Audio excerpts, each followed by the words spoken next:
Please tell the honorable senators and the speaker your names, please. I am Honorable Winnie Langat, a nominated member representing the great women of Kericho County. Nominated. Sorry, I think we need some management. Kindly request Sanjay Tatams to keep these witnesses somewhere and then they can be coming one by one. Kindly. They cannot stand there for 1 hour, 20 minutes. Okay, so your names are Mheshimiwa Winnie Langat, isn't it? Yes. Nominated MCA. Yes. Now, is it true that you signed the joint affidavit at page 113 to 116 of the Governor's Bundle, Volume 1? You signed that affidavit together? Yes, yes. You signed it together with how many people? 18. And you stand by its contents? Yes. Okay, I just want you to answer 3 questions, then my learned colleagues will ask you a few questions. Could you confirm whether you are in the assembly on the 15th of August? Yes, I was there. Did you vote? No. What was the issue? What was in issue on that date? Honorable Speaker, sir, they introduced an electronic voting. Just a minute. What was the agenda? What was the subject matter under discussion? Okay, the motion of the removal of the governor. It was discussion about the removal of the governor, and eventually it got to a point of voting, isn't it? Yes. What kind of voting process was adopted? Electronic voting. Electronic voting. Had it previously been used? No. Okay, and did you vote yourself? No.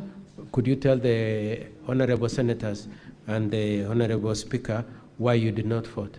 Honorable Speaker, sir, there was introduction of an electronic voting, of which I was not conversant with. Okay. So the only reason why you didn't vote was because you were not conversant? Yes. Only that? Yes, I was not conversant with the electronic voting, and I have never been trained. You had not been trained? Yes. Okay. And was your vote, so what became of your vote? What kind of a vote was it? Repeat the question. So, in your standing orders, if somebody doesn't vote, what kind of a vote is it? There is a roll call voting. You wanted a roll call voting? Yes, I wanted a roll call voting. Okay, thank you. That's all the questions I had in evidence in chief.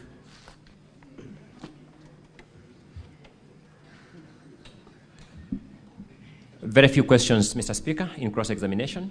Winnie, have you sworn any individual affidavit in these proceedings? No. That is all in cross-examination for this witness. Thank you. I have no re-examination questions. I would request to call Kimngeno Kirui. Kimngeno Kirui, please.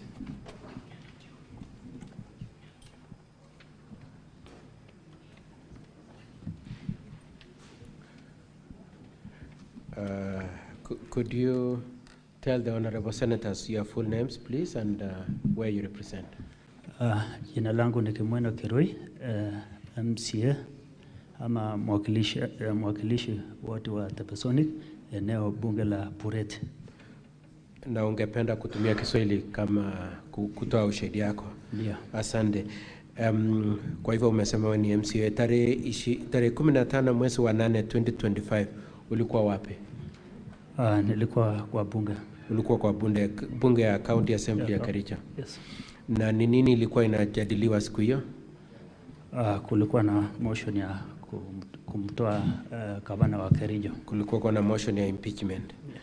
Na mwishowe mkaamua mtapiga kura? No. Hapana. Kulikuwa na uamuzi ya kupiga kura?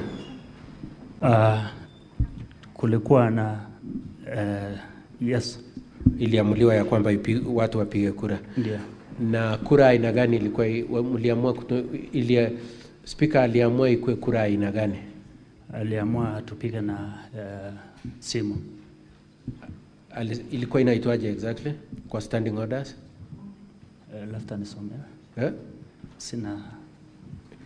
Ilikuwa inaitwa electronic voting? Yes. Yes. Okay, ilikuwa inaitwa. So swali langu la maana na sababu ya wewe kuwa hapa ni hebu eleza hii au waheshimiwa senators, wewe ulipiga kura? Sikupiga. Hukupiga. Yes. Na mbona hukupiga?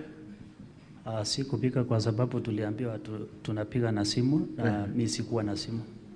Nilikuwa nimewacha kwa gari. Na sababu peke yake ni ya kwamba hukukuwa na simu? Yes, kwa sababu tuliambiwa tumetumiwa link. Mliambiwa mmetumiwa link na ikawa hauna simu hukupiga? Ndio. Na wewe ulipata link? Sikupata. Hiyo baada ya wewe kukutana na simu yako ulipata link? Sikupata. Au kupata link kamwe? Na wewe ulikuwa na imani na hiyo system, hiyo electronic voting, eh? Hapana. Eh? Sikuwa na imani. Ukuwa na imani na nini? Kwa sababu hatukuwa tume... What was it that you had no faith in? Au kukuwa na imani na nini? Juu before kabla tuchapiga tulikuwa tumesuspect ya kwamba kuna venye wamefanyia hiyo machine. Okay, utaulizwa maswali na wenzangu. That's all in evidence in chief, Mr. Speaker. Sir. Counsel for the County Assembly.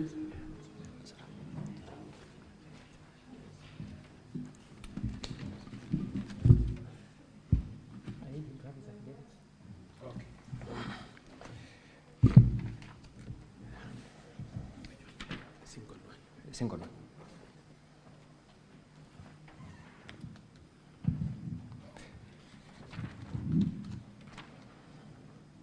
Mheshimiwa Ng'eno, ningependa utazame affidavit yako. Unaiona? Yes. Nataka wakili wako kuonyeshe paragraph 9. Hebu soma 9.1.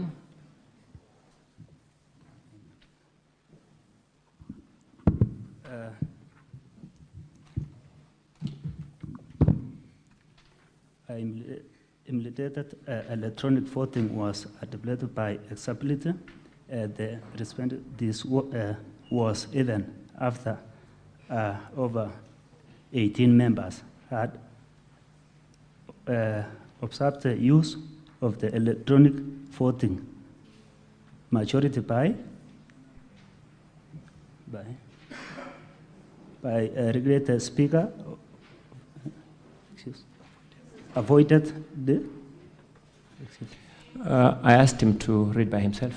Ningeomba wakili wa County Assembly, tafadhali msomee mwenyewe wewe. You know, there's a reason why that question has been posed like that. So I want to have the effect of that because the next question... You know the foreign graph is not in Swahili. That's correct. And that is why he's using Swahili, not English. Mr. May I then put so the question? To be fair to him, labda umsomee ama ujaribu wakili wake amsomee ndio aweze pia kupata haki. That's okay. Mheshimiwa Kipngeno Kirui. My apologies.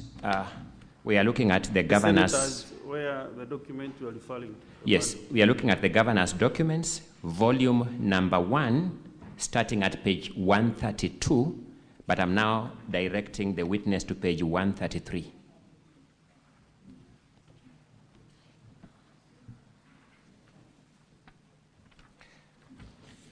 Mheshimiwa Kipngeno Kirui, kuna certificate, cheti cha translation, yule ambaye alitranslate affidavit kwako kwa Kiswahili ili ukaielewa ndio kaweka saini yako?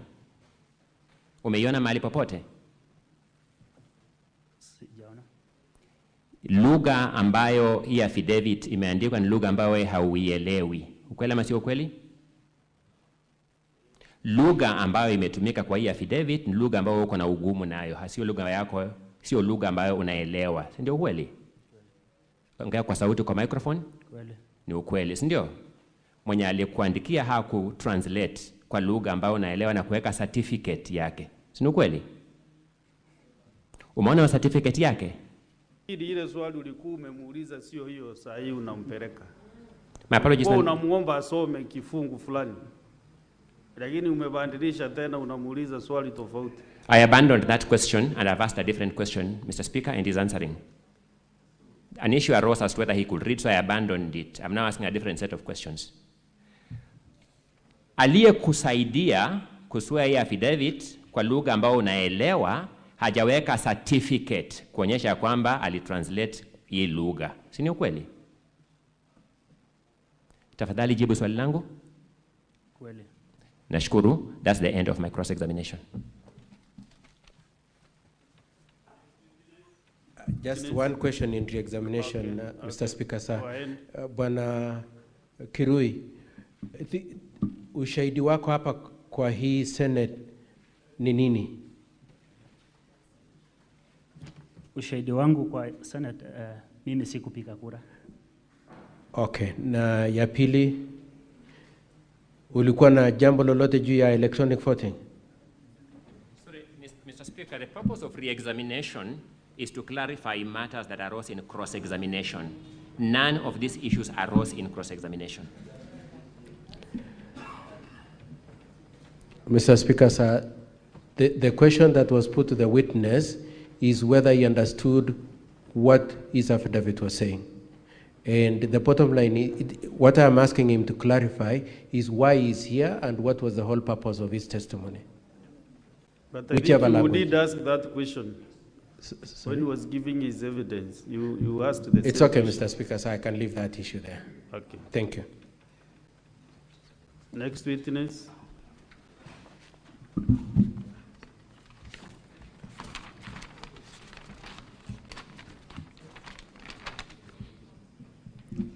Irene Chebet Langat.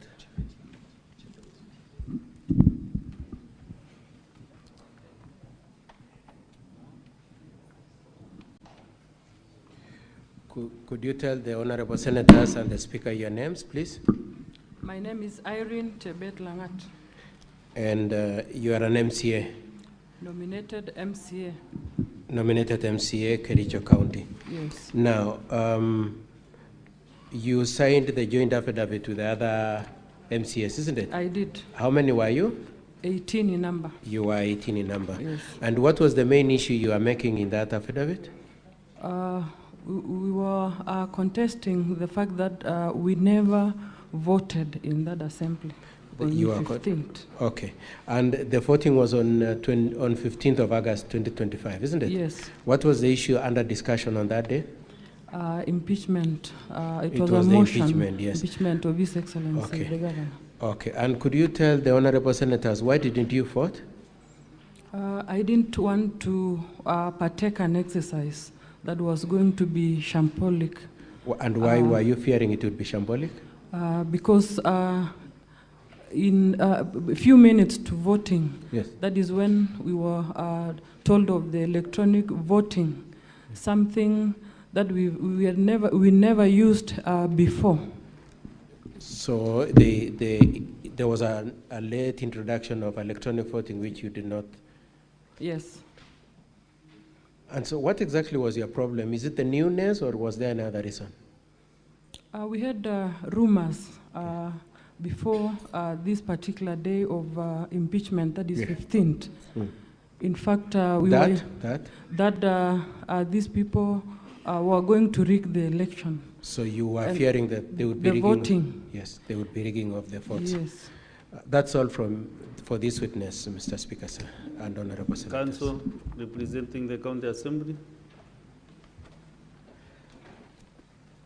Very few questions. Irene, do you have your individual affidavit for the Senate? We did a joint. No, I'm asking about your individual, a singular affidavit on your own name. No. Thank you. You're saying you never knew before that there was going to be electronic voting. Yes. When did you first know that there was going to be electronic voting? There were those rumors running around our corridors, that is in the assembly. We also, a few minutes to voting. A few minutes to voting. Yes. Okay. Do your standing orders provide for electronic voting? Yes. These standing orders were passed by, among other MCAs, you. Yes. Thank you. That's all, Mr. Speaker. Mr. Speaker, sir, no re-examination. I request to call Honorable Bafina Serem. Bafina Serem.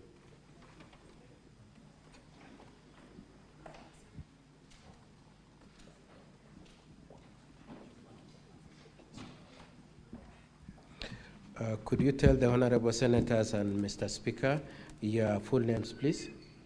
Thank you, Council. My name is Bavina Chepkirui Serem. a nominated member of County Assembly, representing the great people of, representing the great women of Kericho County. Okay, you represent only women, eh? Now, you signed a joint affidavit with others, isn't it? Yes. How many others? 17 others. So that you came total of 18, isn't it? Yes. Okay. What was the main issue you are making in that affidavit? It was a complaint that the main issue. Yes. About. Sorry? So in the affidavit, what was the main issue you are complaining about? What was it you are raising? It was about the voting issue that emerged at you the were County Assembly. raising issues about voting. Yeah. Is this the voting had been done on which date? On 15th. 15th of August. Yeah. And it related to what motion? The impeachment of the Kericho governor, Dr. Eric Mutai. Okay. And what kind of voting was adopted? Electronic voting. And did you vote? No. You did not vote. Yes. Your testimony in this assembly is that you did not vote. Yeah. And why didn't you vote? First of all, we were surprised that that day, that when Speaker announced that we were going to use electronic voting, we were not prepared because we've never used the system in our county assembly for voting. So we were not comfortable with voting electronically. So we raised a question, an issue with the Speaker, and we were requesting to vote manually through roll call. So you preferred roll call as opposed to electronic voting, and one of the reasons is because it was just newly introduced. Yes. And is there another reason why you did not vote, other than the newness of the system? Yeah, the other reason Yes. is that we did not trust the system. Yes. Because we heard the previous night that the system has been introduced, and there were circulation, there were information circulating in the social media that some of the members, even most of our members, were posting from the other side who were supporting the impeachment, were posting that they already have 33 votes supporting the impeachment. So we could not trust the system. So you didn't trust the system because Yes. even long before the voting point, the time of voting, there were already information that the impeachment motion has been supported by the other. Yes, another issue, Council, at a personal level, I could not trust the system because some 2 minutes into the tabling of the notice of motion to impeach the governor, the Speaker, out of the blue, communicated that our seats will be declared vacant. 6 MCAs were going to, their seats were going to be declared vacant based on the reasons that we've missed sessions. Yet, at a personal level, I know that I've never missed sessions, and it's about the system. Okay. So you, apart from not trusting the system based on the social media communications, including the members supporting the motion, saying that they support the motion, there was also an attempt to remove you as an MCA. Yeah, just 2 minutes into the tabling of the impeachment motion. I don't know the motive of the Speaker because it was out of the blue. And what was the reason why the Speaker wanted to remove you? I just suspect that maybe he what did he say was the reason why he wanted to remove you? That I've missed sessions at the County Assembly. And had you missed the sessions? No. You had not missed? Actually, he said 8 consecutive sessions, Yes. which was a lie. Which was not true. Yeah. And how did you then survive that intention? Through a court order. So you went to court to challenge the decision to remove you as That's right. MCS, got and managed to be back in the assembly and to participate in this impeachment motion. Yeah. That's all the questions I have for this witness, Mr. Speaker, sir. Thank you. Council, proceed to close examination. Thank you again. Very few questions. Bavina, do you have any individual affidavit of yours before the Senate? No, we did a joint affidavit. In that joint affidavit, have you attached these so-called social media posts that you are referring to? No. You have not. That's all in cross-examination. Next. That is all. No re-examination, Mheshimiwa. I request to call Dominic Mutai, Honorable Dominic Mutai.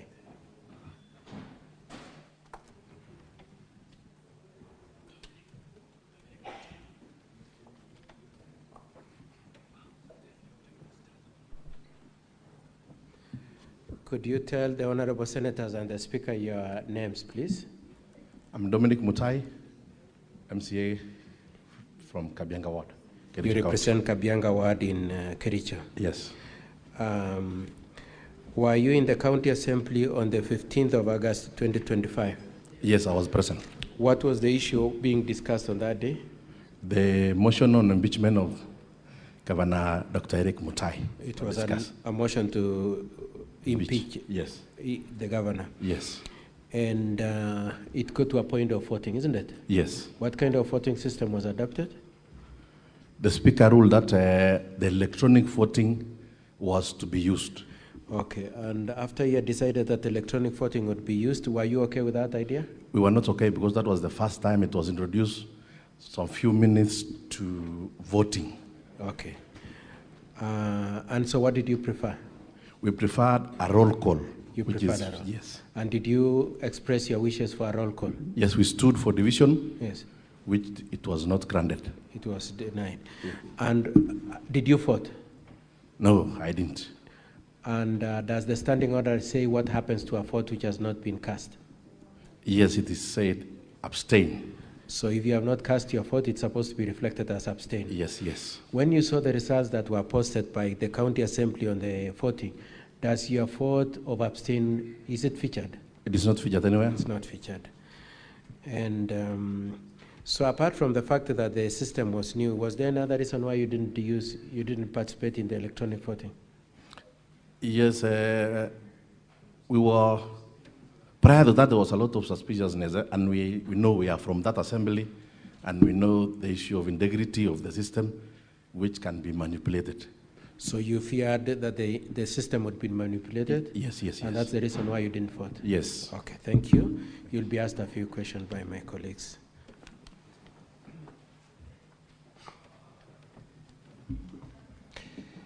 Mr. Dominic, very Yes. few questions for you. Yes. It is your case that this is the first time this system was being used in the assembly? Yes. But you already knew it had been manipulated? We didn't know that it has been manipulated. You didn't know that Yes. it had been manipulated? Yes. But Let me get that right, just for clarification. You didn't know Yes. it had been manipulated? Yes. I want to show you a copy of the Hansard.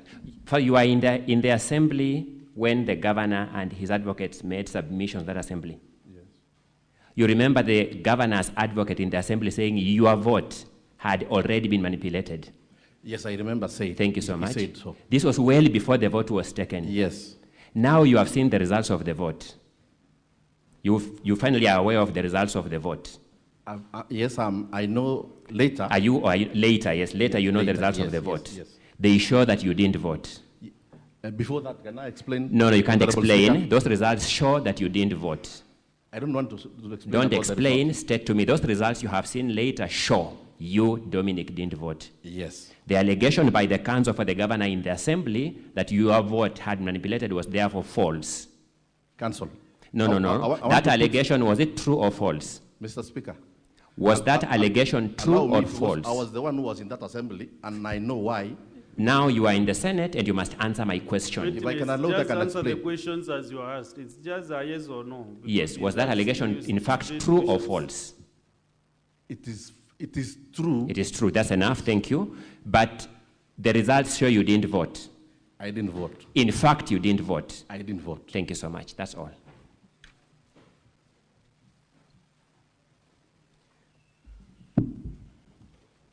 As counsel representing the, Yes, just one governor? question. the examination. You said there was an issue of, did you know or you didn't know that there would be a likelihood of manipulation of the votes? Prior to that, our colleague said my name was already one of those who was supposed to be voted in courts. Yes. And then I requested the speaker to allow me, when I was submitting at that assembly, that is how I wanted to explain. I said my vote should be respected. And whoever wanted to vote to me, I said my vote should be respected. That is what I wanted So to say. out of your concern that there is a likelihood of intention to manipulate your vote, you anticipated it by making comments on the floor. Yes, I said in And that's the captured in floor. the answer, isn't it? It is captured in the answer that I said so. Okay. I would like to leave questions there. Mheshimiwa, thank you very much. I would like to call Honorable Omolo. Let us have the next witness. Honorable Omolo.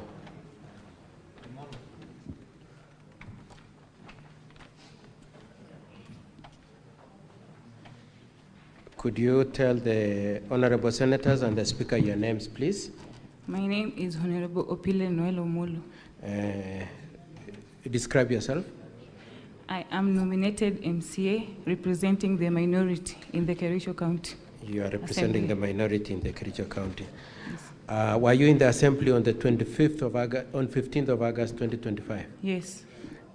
What was being discussed on that day? The impeachment motion, the motion to impeach the governor. The discussion was on the impeachment of the governor. And the discussion went on up to a point of voting, isn't it? Yes. What kind of voting process was adopted? Electronic And voting. were you agreeable to the electronic voting? No. What did you prefer? Roll call. You preferred roll call voting? Yes. Okay. And did you make known your wishes that you'd prefer roll call voting? Yes. Okay. Did you eventually vote at all? No, I did not. You I did not abstained. vote? Yes. Okay. And does the standing orders provide for a case where somebody doesn't vote? It does. What does it say? It says that if there is a division, Yes. supported by 5 people, then the speaker can opt for the option of roll call. Okay, you didn't answer my question, but that's still okay. So you're saying that where you are disagreeing with the voting system and you are more than 5 people, you should have been allowed to go for roll call, isn't it? Yes. How many were you supporting the option of roll call? 18 of us. You are 18. Why didn't you vote, Naila? We had a prior knowledge that the system already was not transparent. You feared that the system was not transparent? Yes. And that's why you didn't vote? Yes. Now, when you don't vote, how is your vote supposed to be captured? Is it a yes, no, or what? If I don't vote, it should be abstained. It should be abstained. When the report was brought back about the number of votes, is your vote of abstained reflected? No, it doesn't. Okay. That's all for this witness in evidence in chief, Mr. Speaker, sir. Council for the counter assembly. Noela, in 30 seconds, you have not sworn any individual affidavit of yours before the Senate. Yes, I've not. Sorry? I've not. Thank you so much. That's all in cross-examination. Thank you, Mheshimiwa. You can retire. I request Next to call witness. Honorable Vincent Kirui.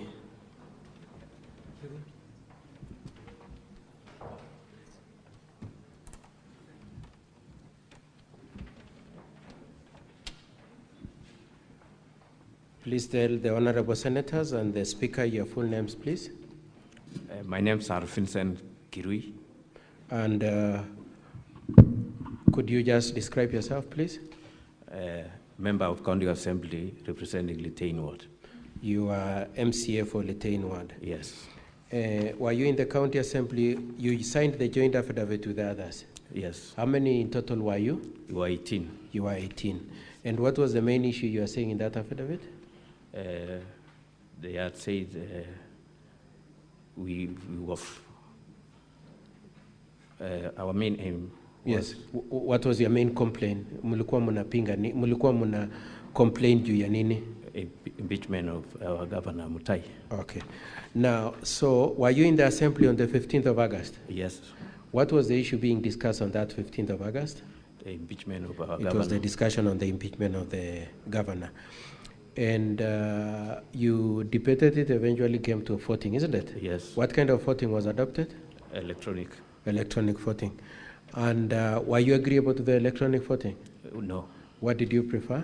We prefer to be counted. You preferred to be counted, huh? Yes. What is it called? Roll call.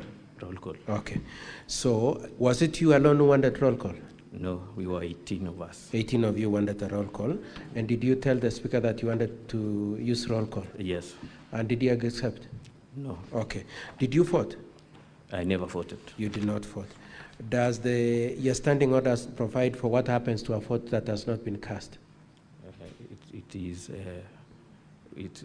reversed as abstain. It is supposed to be reflected as abstain.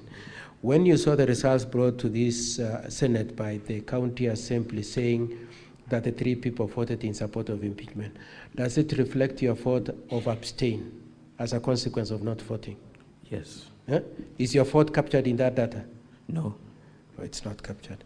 That's all for this witness, Mr. Speaker. Sign evidence in chief.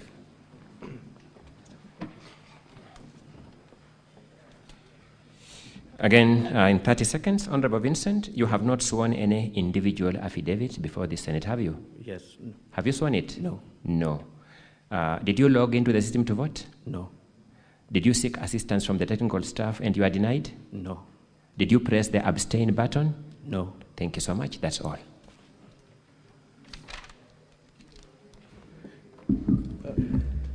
Next witness. Gilbert Ngetich, please. Honorable Gilbert Ngetich.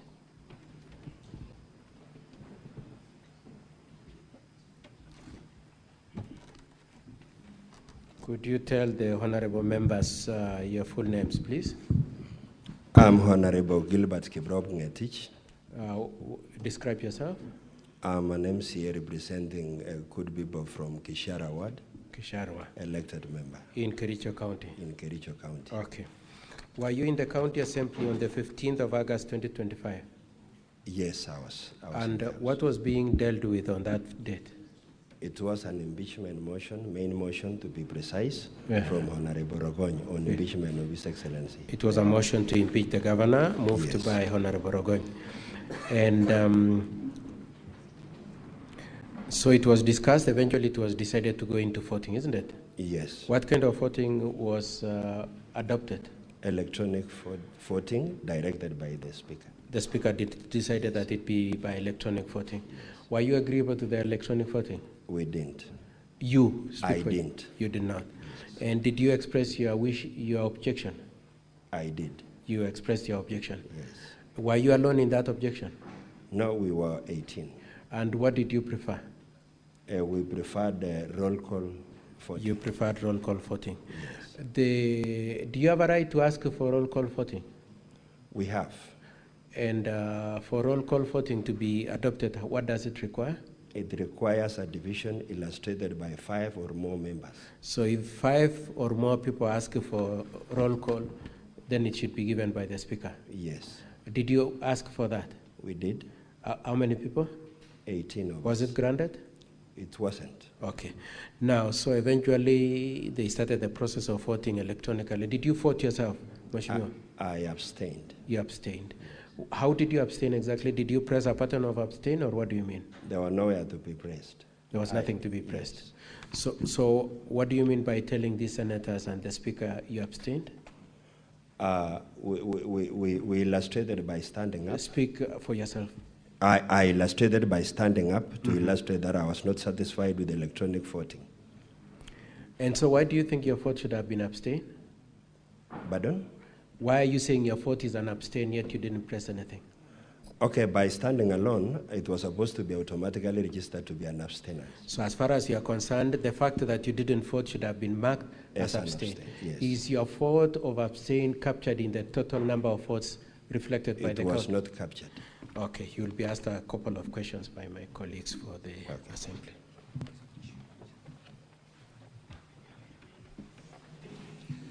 Gilbert, again in 30 seconds, very few questions. Do you have an individual affidavit that you have sworn before the Senate? I don't. You don't. Did you log into the system, this electronic voting system that was provided? I didn't. You did not log into it. Do you know it in fact provided for an electronic button for abstain? I was not. Do you know that fact, that had you logged in, you'd have seen that abstain? I didn't know. Did anyone stop you from logging in? No one. Did you seek assistance from the technical staff to log in and denied you the chance? I was to be trained, not to be Did you seek assistance from the staff who were assigned? I didn't. You did not. Thank you so much. That's all in cross-examination. Counsel for the governor. Just one question, Mheshimiwa. Did you need to ask for assistance? No need. What would have happened before that? We were supposed to be trained prior to the use of the gadget. You needed to be trained, not to be helped, isn't it? Yes. Okay, that's all for this witness. Next Thank you very much, witness. Mheshimiwa. The next witness is Francis Terrell. Please.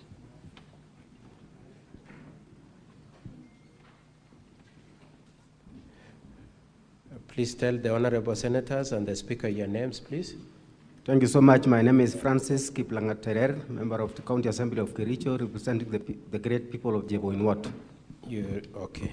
And were you in the County Assembly on the 15th of August? Yes, I was there. And what was being discussed on that day? The tabling of the motion of impeachment of the governor of Kericho, Dr. Eric Mutai. It was discussion of the impeachment of the governor. Yes. And the impeachment proceedings went on? It went on. And it got to the point of voting, isn't it? Yes. And when it got to the point of voting, what kind of voting was decided on by the speaker? Electronic voting system. It was electronic voting. Were you agreeable with the electronic voting? No, I wasn't. And did you make known your wishes that you are opposed to it? Yeah, we were opposed to it, especially the 18 members of us who stood up. Were you opposed yourself? Yes. And were there people supporting your objection to that? To the Yes. use? How many were you? 18 in number. And if you have an objection, what should happen to the electronic voting? What did you prefer? Let's start by saying, what did you prefer? Repeat the question. So you didn't want electronic voting? Yeah, we didn't want the electronic voting. What voting could you have preferred? We wanted the roll call voting system. You wanted roll call. And did you let the speaker know that? Yes. How many people wanted roll call? 18 members of the County Assembly. Okay. Now, did you vote? I didn't vote. At all, at all? At all. Why didn't you vote? Because I had no hope in the electronic voting system. You had no faith in the electronic voting system? Yes. Okay. And does the standing order provide for a situation where somebody has not voted? Yes. What is it supposed to be counted as? Abstain. It's supposed to be counted as abstain. Yes. When the results were brought by the County Assembly, does it reflect your vote of abstain? No, it didn't capture my vote as abstained. Your abstained vote was not captured? Yes. Thank you very much, Mheshimiwa. You'll be asked a few questions by my colleagues. Thank you. Yes, Counsel.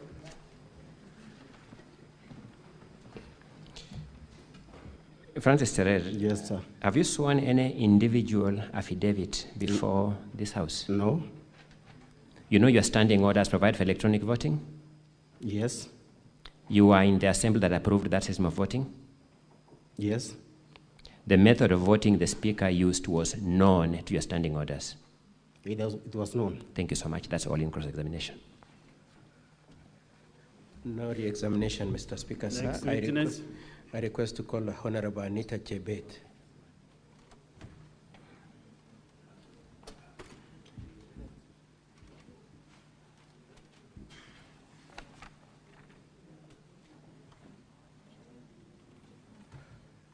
Please tell the honorable senators and the speaker your full names, please.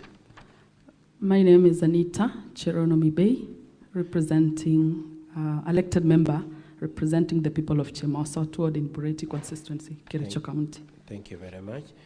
Were you in the County Assembly on the 15th of August? Yes, Senior Counsel. What was the issue being discussed on that day? The day was a day for us to table the motion on the impeachment of Dr. Eric Mutai. So it was the day to discuss the issue of the impeachment of the governor. Yes. And then debate went on, isn't it? It Pardon? was discussed. Yes, the discussion started at around 10. It's okay. So it was discussed. Eventually it came to a point of voting, isn't it? Yes. And was there any decision as to what form of voting was to be done? The decision came in at the very end. Yes. And the decision that came up was a new way of voting. Yes. That as a house, as an assembly, we had not used an electronic voting before. So it was said to be electronic voting? Yes. Was that, had you ever used that electronic voting system? No. That was the first time? That was the first time. Okay. Did you know that you were going to use electronic voting before you came on that day? No, apart from the rumors that were on the social media, we had not received an official communication from the speaker that we were going to use an electronic voting system. There were no official communication to us. So the only thing you were, there was comments circulating in social media that electronic voting would be used. Yes, and also some members, some staff were good enough to inform us that the IT staff were good enough to tell us that be prepared, there is a new system that we've been called tonight to work on that you might be using tomorrow. Sorry, that they had been called? Yes. Called, when were they called? A night to the day of 15th. So they had been told, please come and prepare the... Yes. Who called them and who asked them to prepare for electronic voting? The speaker called them. The speaker is the one who said, come and set up an electronic voting system. Okay, so the voting started, isn't it? Yes. Did you have any objection to the electronic voting? Yes, we had an objection. What were your reasons? Our reasons were we are not aware of this system and we don't trust the electronic system. And as a team that were against it, we stood for division to request the speaker to allow all of us to be counted under the roll call option instead of a new gadget that we were not aware of. So let me just paraphrase what you're saying. You said you had an objection, and the objection was based on the fact that it was new and you didn't trust it. Yes, and we had not been taken through a pilot test of the system. Some of us, we are technically savvy, we are well with the system. If only we knew what that system was, if only there was a pilot test a day to, for us to be sure that our votes will be in safe hands with the system. Yes, we would have agreed to it, but we said no, since it was a new So thing. it is your testimony to this Senate that you really have no objection to electronic voting. You only wanted the integrity of it to be properly in place. Yes. Okay. And you said it was being piloted that in the impeachment motion. Yes, it was a pilot because I was reading through, allow me to add this, because I was reading through my messages with the our IT staff a night that night, and I was asking, even the same day, I was texting him and asking him, we've heard of electronic system. What are you guys going to do? And the message he gave me was, once you decide on the electronic voting system, then we will let you know how to work on it. Okay. That was at around 1 p.m. Okay. Yes. And did you have an option other than electronic voting? Yes, we had an option of roll calling. Roll call? Yes. And how would roll call work?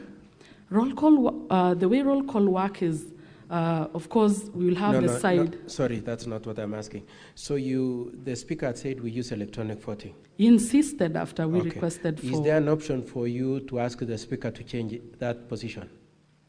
Can the MCAs ask that you depart from the use of electronic voting to roll call?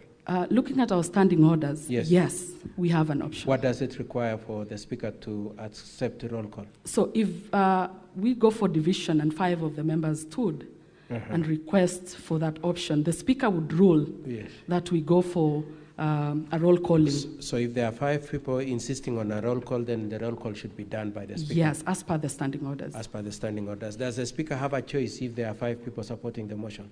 He had no choice, but he decided to rule anyway. No, I'm saying ordinarily, as per the standing orders, does it provide for the speaker to choose whether or not to do roll call if there are 5 people supporting it? No, it's saying shall, so I don't think there's an option. Lastly, did you vote? I didn't vote. Does your standing orders provide for what happens when you don't vote? Yes, I expected, because I abstained, and I expected the system to count those who abstained from not voting. And that includes you? And that includes my vote. Is your vote reflected in the votes that have Looking at that system, it's only showing those who voted. Looking at the results that were brought to this Senate, does your abstained vote, is your abstained vote reflected? No, it's saying 0. Okay, you'll be asked a few questions, Madam Mheshimiwa. Yes, Council. Close examination. Thank you. Just in 1 minute. Anita, have you sworn an individual affidavit before the Senate? No. You have told this Senate that you expected the system to register your abstinence, your abstained vote. True? Yes. Which system? The electronic voting system. Did you log into it? We didn't have Did a you, gadget. Anita, log into it? But log in where? My apologies. Anita, did you log into the system? We didn't have a system to log in. Did you log into the link that was given to you? I didn't have an option of logging in. Mr. Speaker, may I have my question answered? I have 1 minute to finish this witness. Yes, witness, just answer the question. Did you log into the system? I didn't have a system to log in. I'm asking whether, in fact, you logged into it, whatever the circumstances. But where? Mr. Speaker, may I have my question answered? This is now becoming disturbing. Witness, once again, you are now bordering to becoming a hostile witness. Take that Just as a answer warning. the question the way you asked, just yes or no. Don't ask the council questions. Anita, did you, in fact, log into the system? No. Did you press the abstain button?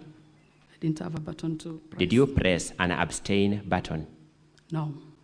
Nevertheless, you expected that system to register your abstained vote. But which system? Nevertheless, you expected that system to register your abstained vote. But which system? Mr. Speaker, may I once again have my question answered, whether that was expectation?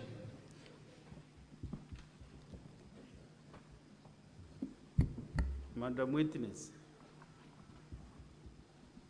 can you answer those questions looking at me? Maybe when you look at him, you are becoming a bit...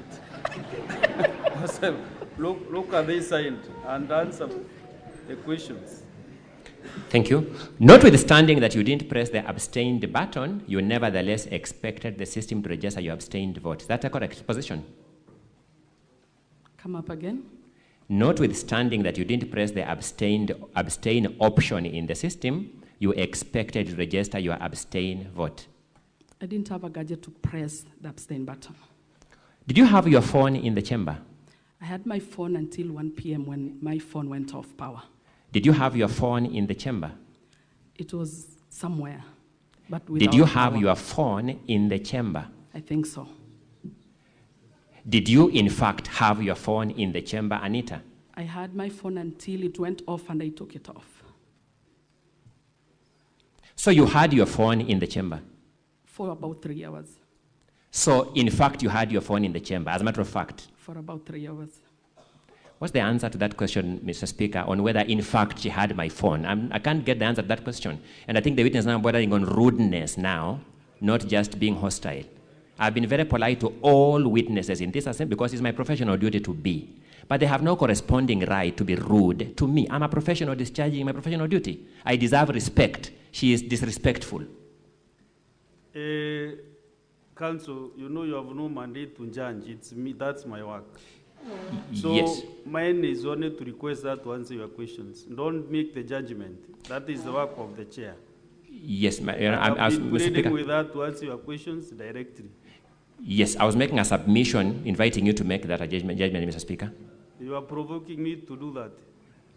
My apologies. Or Mr. inciting me to say what you want. No, Mr. Speaker. I was making a submission so that you then... So, witness, Madam Anita, honorable member, just answer those questions as fast as possible because I can see the council is constrained by time. Mr. Speaker, sir, am I allowed to just say no answer? Yes, no, yes. Okay. Did you, in fact, have your phone in the chamber? No answer. Mr. Speaker, I don't know what to do now, but I will beseech you to intervene now more coercively. May I request my time be paused in the circumstances because I have no contribution to what she's Madam doing. Witness, what is the problem? Council representing the governor. Can you stand down the witness if she is not ready to respond and call another witness? May I proceed, Mr. Speaker? Proceed. Madam Anita, do you in fact have your phone in the chamber? Yes. Do you remember you contributed to this impeachment motion? I said yes for 3 hours. Do you remember you contributed to this impeachment motion in the chamber? Yes, for 3 hours. Do you remember you read your contribution from your phone and that became an issue in the course of the debate? Yes, for 3 hours. In your affidavit before this Senate, have you disclosed these conversations you had with the IT staff on the eve of the vote? No. The inclusion of electronic voting in your standing orders happened in October last year. True or not true? Come up again. The amendment to the standing orders to introduce electronic voting happened in October 2024. True or not true? True. Have you had a motion requiring a division in that assembly since then, before this one, before this impeachment one? We have not done anything that required us to vote since the time that the standing orders were changed. Thank you. So this is the first time a motion requiring a division arose since the amendment to the standing orders. True or not true? Not true. Which other motion requiring a division has ever arisen since October last year when you made the amendments? There was a removal of our Deputy Speaker, Dr. Eric, at some point after the standing orders were changed, and we expected the electronic voting system to be used then. Give us the month when you removed the Deputy Speaker. Around November, but we can check. I'm not So you're sure not the sure dates. of the month? I'm not sure of the dates, but it was after the standing orders had been changed. Are you sure of the date and the month? I can consult. I've asked whether you are sure so that we put it on the record. November. You're sure of that month? Yes. And that's all in my cross-examination of this witness. Counsel, are you doing the examination? Yes, just briefly. You said you've had an opportunity to use division for purposes of a motion for the removal of the Deputy Speaker? Yes. And that happened after the amendment of... It was after the amendment. And that was in November 2024? Yes. Okay. Did you use electronic voting then? No. Okay. Now, you've been asked why you expected your vote to be captured as an abstain, yet you had not voted. Do you remember being asked that question? Yes. I want you to read standing order number 77-8. 778, any member present in the assembly but who shall not have voted at the expiry of 5 minutes or after the announcing of the results, whichever is earlier, shall forfeit the right to vote and shall be deemed to have abstained from voting. And so based on that standing order, were you entitled to have your vote counted as abstain? Yes, Counsel. Thank you very much, Mheshimiwa Anita. I'm requesting for Next Mheshimiwa witness. Gabriela.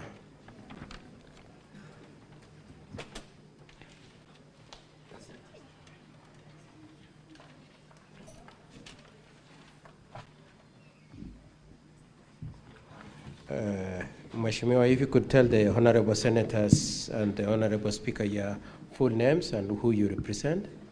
I'm Chepngeno Gabriela Langat, nominated member of Kericho County Assembly. Okay. Were you in the county assembly on the 15th of August 2025? Yes, I was. What was being discussed then?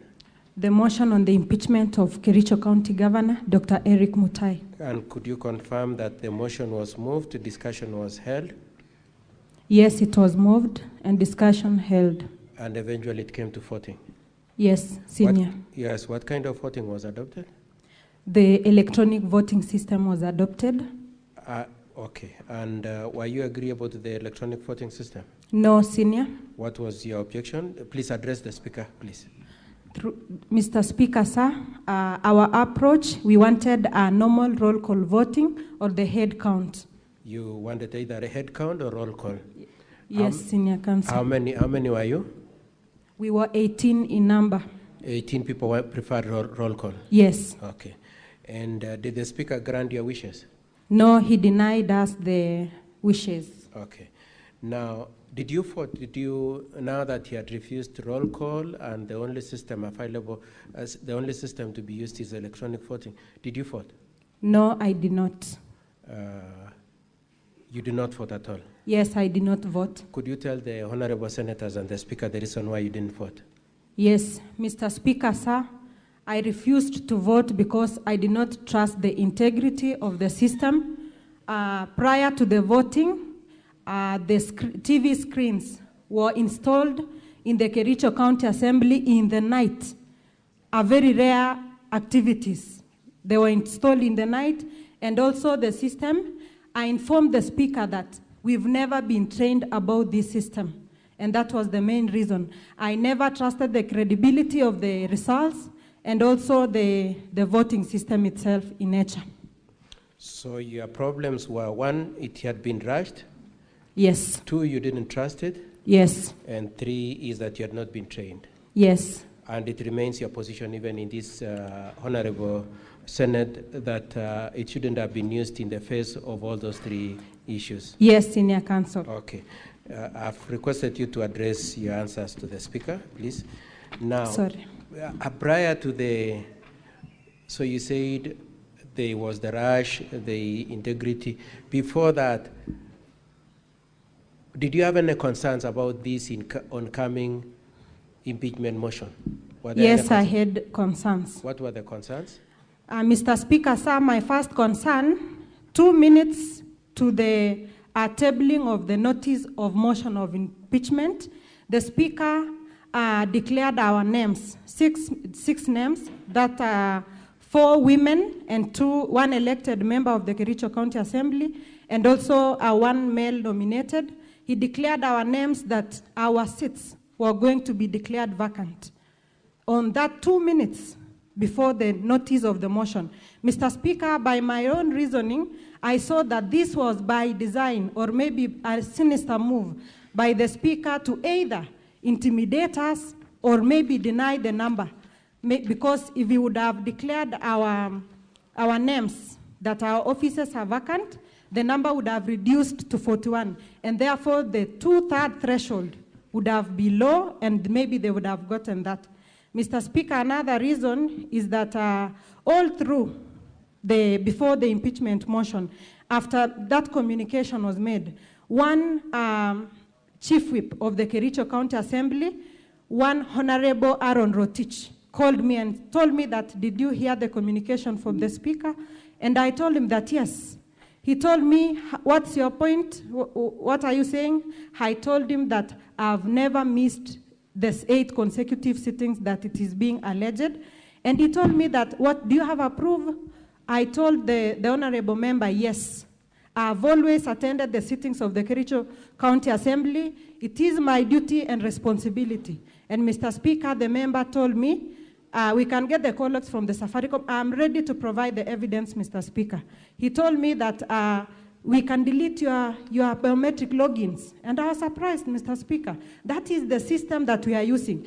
If that member alleged that my logins entry can be deleted, that system is not safe, Mr. Speaker. I'm here today as the Kericho County Assembly member. The question that you asked was not that wrong. I think I was explaining my, sorry. Okay. Sorry, Mr. Speaker. Sorry. So in the long explanation you've given, you've said one thing, Senior, I would like to say that my suspicion began there, because if you delete my biometric, that means the system is not credible. Thank you. So you were told directly by you said Chief Whip? Yeah, the Chief Whip, Aaron Rotich. So the conversation with Chief Whip was, you have missed 8 sessions, so you'll be removed. Yes. However, then you said you have not missed them. I have not missed at any point. And then he said what? He said that we'll delete and there'll be 8 consecutive sittings, and next week the Speaker is going to communicate to you that your office is vacant. So I'm here courtesy of a court order. Okay, the Speaker said you don't answer too long. Thank you. So as a result of the fact that Chief Whip told you that we can adjust the data of the County Assembly the way we want, you became suspicious. Yeah, I began suspecting some manipulation. And so what did you do? On that very day, yes, we stood up for a division. No, I mean, so that you don't lose your speed, what did you do? Oh, I went to the court, yes, and reported the matter, yeah, and we were granted a court order. To do what? To stay in the Kericho County Assembly and not to appear before the Powers and Privileges Committee. To stop you from being removed as an MCA. Yes. I would like you to read. If you could read for the speaker the case number. What is the case number? The case number is HCHRPET/E009 of 2025. Honorable Senators and Mr. Speaker, sir, this is in volume 4A of the County Assembly's documents, 4A of the County Assembly's documents, page 45, and it is case number Kericho Law Courts E009 of 2025. And you say in that case, you are one of the 6 MCAs who went to court? Yes. And you got orders to remain as MCAs? Yes. And as we speak now, you're still in office. Yes, I'm thanks to still that in order. the office, courtesy of a court order. Lastly, your fault, when you did not vote, what kind of a vote was it? Is it supposed to be reflected in the tally? Yes. How is it supposed to be reflected? If any member does not cast his or her vote, the vote is deemed to have abstained, but it's not captured in the assembly votes. So your position is that your standing orders provides that if you don't cast your vote, it should be treated as abstain. Yes. And the votes brought to this Honorable Senate by the County Assembly, does it reflect your abstain vote? It doesn't reflect. Was there a crisis as to why it should use electronic voting rather than roll call? There was no crisis. Thank you very much, Mr. Speaker. Sir, the witness can be cross-examined. You hold on for cross-examination. Council of the County Assembly.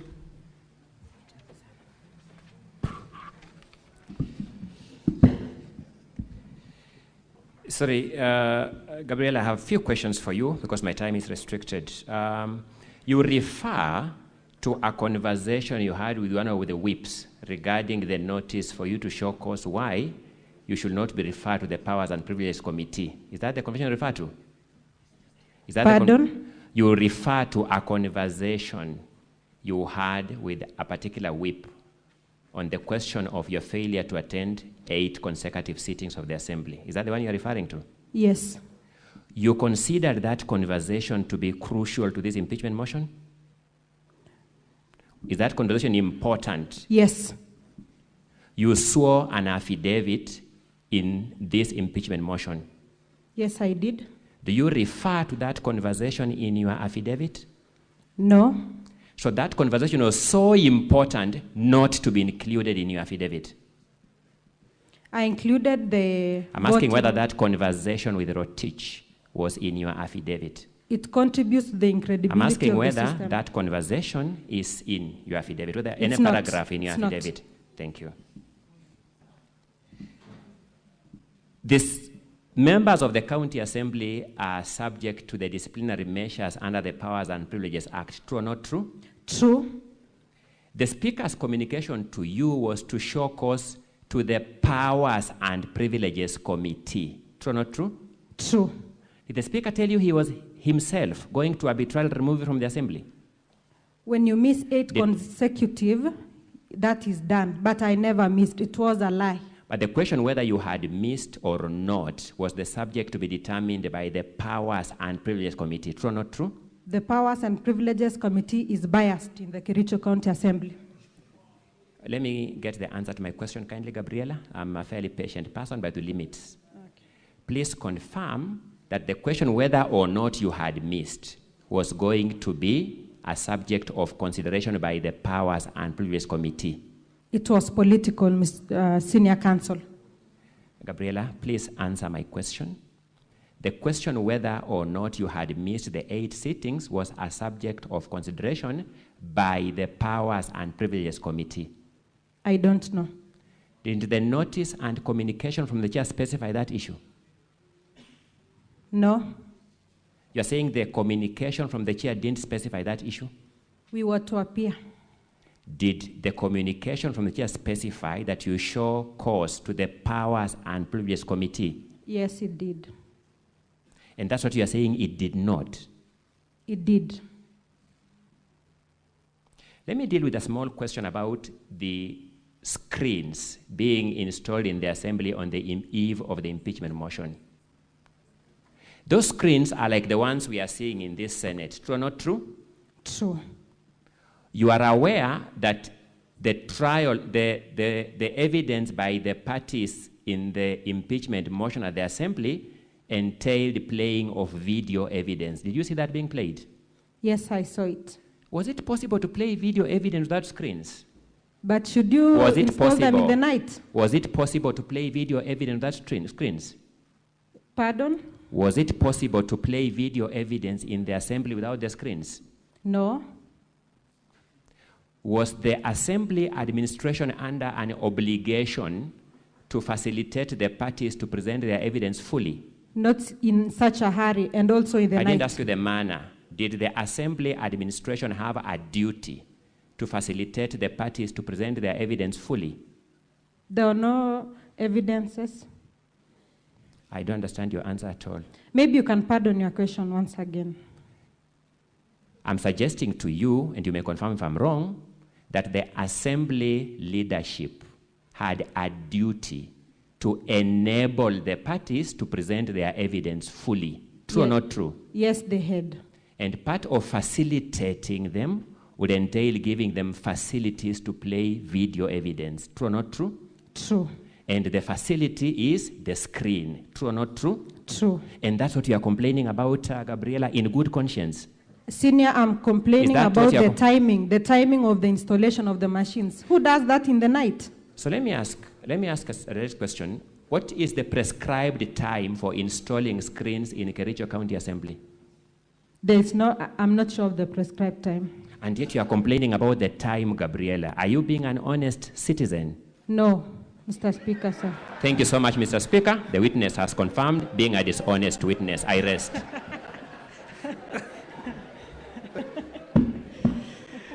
Gabriela, Mheshimiwa, yes, are you a honest person or dishonest? I'm a honest person.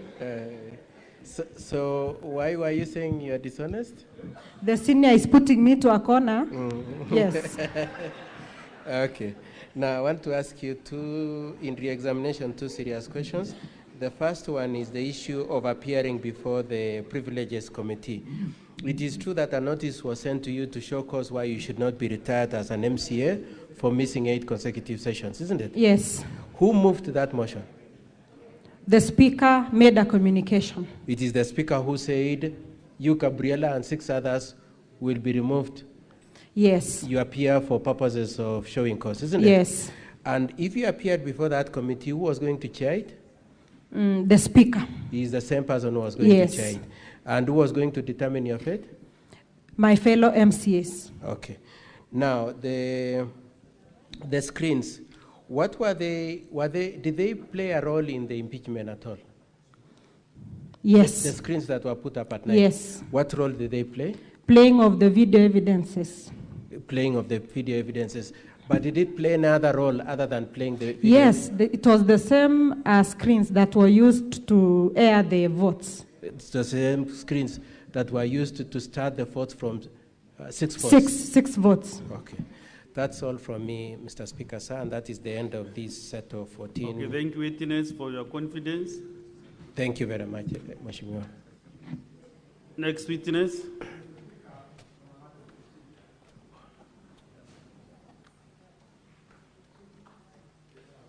Yes, Boni Kalwale. Senator Boni.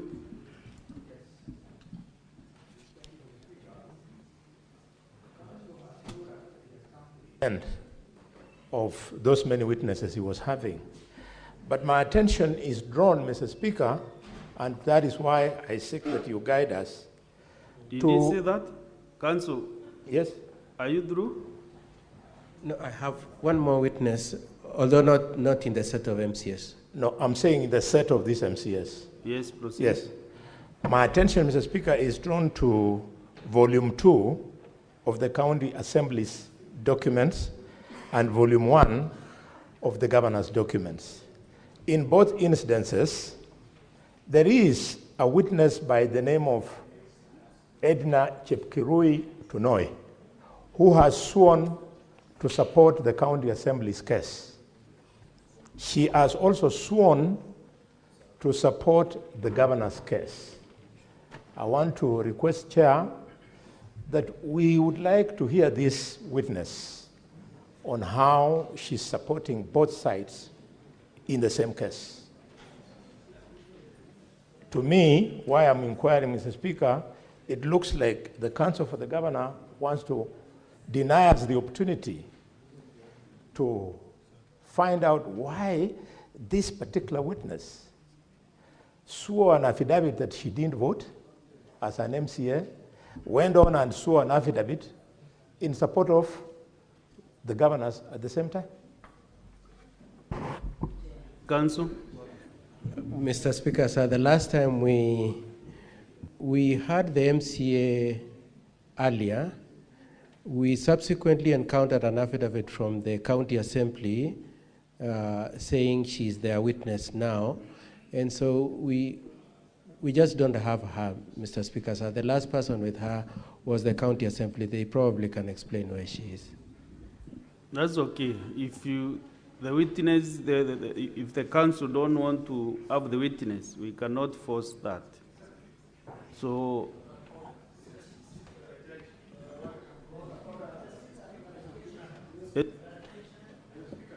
Senator Chalgay.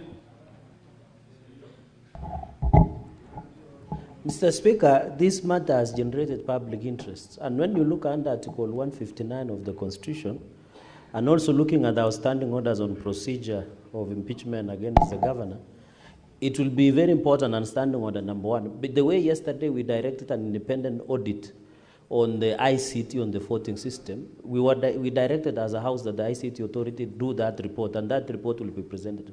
It is in the interest of the senators and the public and the great people of Kericho who are following this matter, and even in the interest of county assembly and the governor, for this witness to appear and tell us why did she swear an affidavit to support the county assembly case and support the governor's case, so that we can make a determination. You know, we are the judges speak.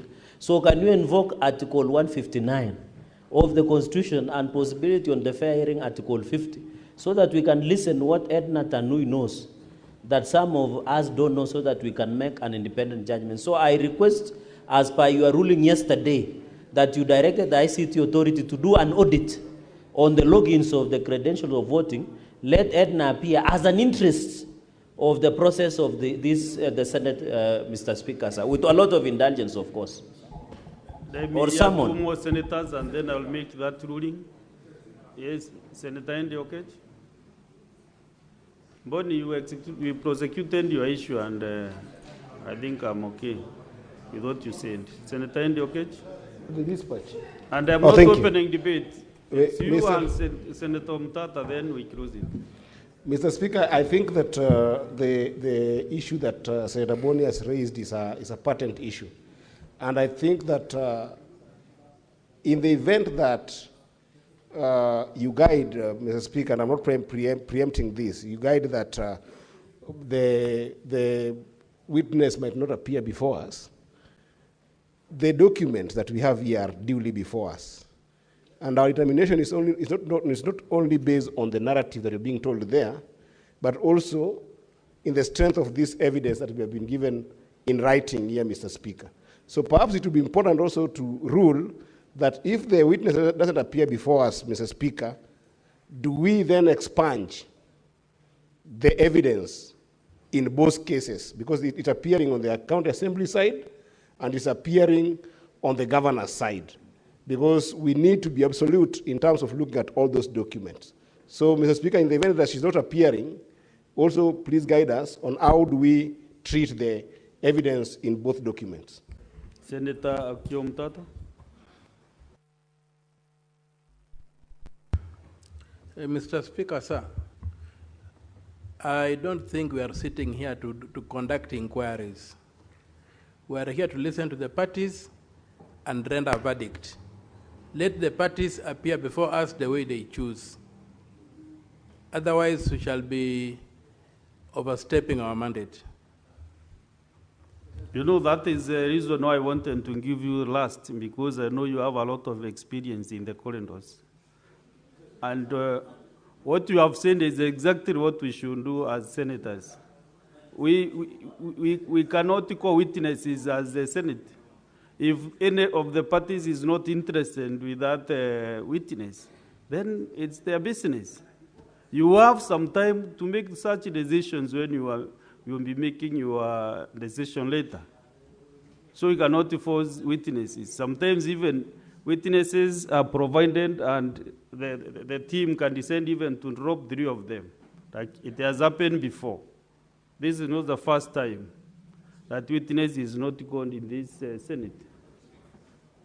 And you know, I've really followed 3 consecutive impeachments. So I have an authority. I'm almost an authority in this process. So let's make progress, honorable senators. I know you have not spoken for 2-3 days, but this is not the time to open debate on a simple matter that I've made determination.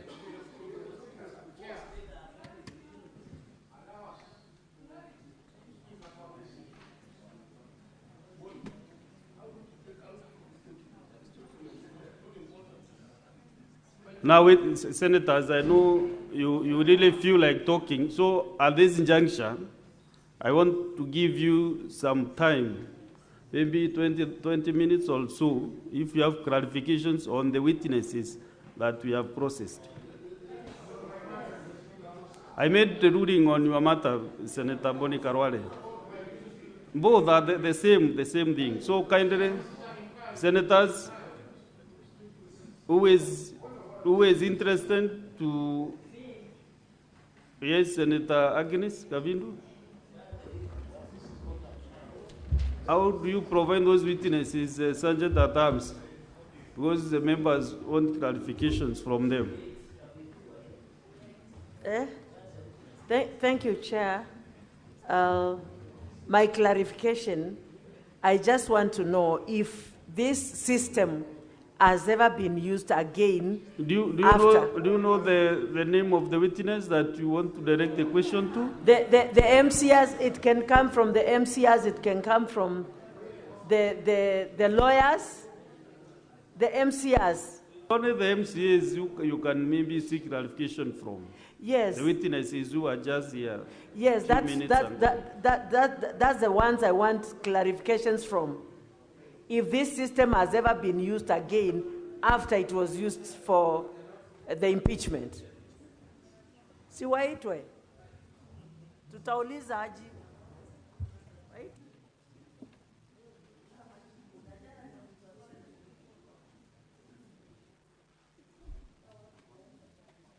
Senator Chesang Alan. I don't know whether the witnesses are hearing us. Where are they? The witnesses, where are they?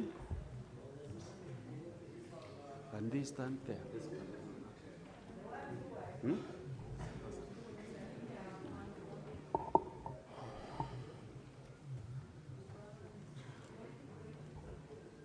And also it will be very, very necessary if you know the name of the witness that you want clarification from.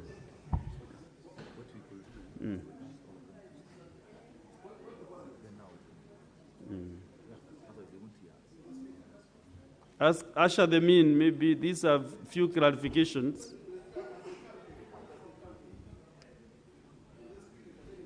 No, that's only no.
So let's have the next witness as we maybe have those others, Lindy.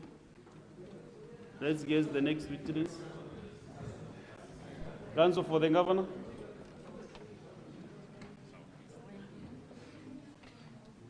They are here, Mr. Speaker. So I don't know whether I call the next one or we deal with these ones first.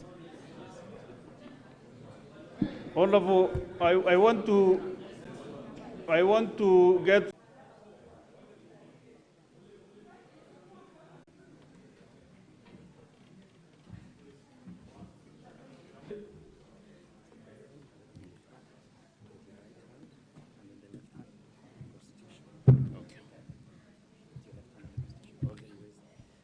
Yes. Okay. Like that? Okay. Can I go on? I, Job Okwonoguya, do solemnly swear that the evidence that I shall give before the Senate in respect to the matters before the Senate shall be the truth, the whole truth, and nothing but the truth. So help me God. Mr. Speaker, sir, I will lay the basis for the witness testimony. The permission will proceed. Can you tell the Honorable Senate your full names? My full name is Job Okwonoguya. I am a project consultant at Cyber Hub Systems. For the record of the Senate, the witness affidavit is at volume 5 of the governor's bundle. He is an IT expert, volume 5 of the governor's handle. What are your professional qualifications? My professional qualifications, I'm a computer scientist, and I also hold a quality management audit certificate on ISO 9001:2015 for quality management systems. At what level of qualifications do you have? Master's, bachelor's, or PhD? Bachelor's. Okay. How many years of experience do you have in the sector? Over 10 years. Over 10 years. Now, in relation to the proceedings before the Senate, you saw an affidavit. Is that correct? That's very correct. Do you have the affidavit before you? Yes, I have the affidavit. You saw it when is this affidavit dated? This affidavit was dated on 27th of August on the year 2025. Now, in the affidavit, you have said at paragraph 7, in the affidavit you have said at paragraph 7 that you did analyze extracts from a system audit logs which are contained in volume 4A of the county assembly documents. For the record of the Senate, do you have these extracts that you said you analyzed for purpose of preparing your report? Yes. What pages of the documents are these logs that you say you analyzed? These start from the pages 38. Uh-huh. Yes. Pardon me, it starts from the pages 37. From pages 30? 37. Uh-huh. Going on until, until the pages 44. Okay. What other document did you use to analyze the report that you say you have prepared? We used the ICT logs, which were provided in the document in terms of the users who are able to log in and the IP addresses which are available. Okay, so quickly, how did you do this audit? Very quickly. Very quickly, we did a cyber security audit in terms of looking at the system security level. We looked at it on high level in terms of the protocols and the security procedures which they have put, and we found out that there's a lot of breaches and there's a lot of loopholes which are available in that system. Okay, with respect to the security audit, what specific loophole did you find out? As per our report, yes, we found out various security issues, starting from which are you looking at your report, which page, so that the senators can follow you? Which page of your report are you talking about this security audit that you say you did? Okay.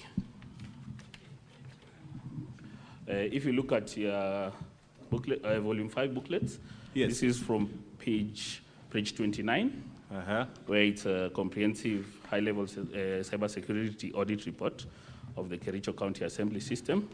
So the items which we identified during the audit, mind you, this was just a routine pass-by audit.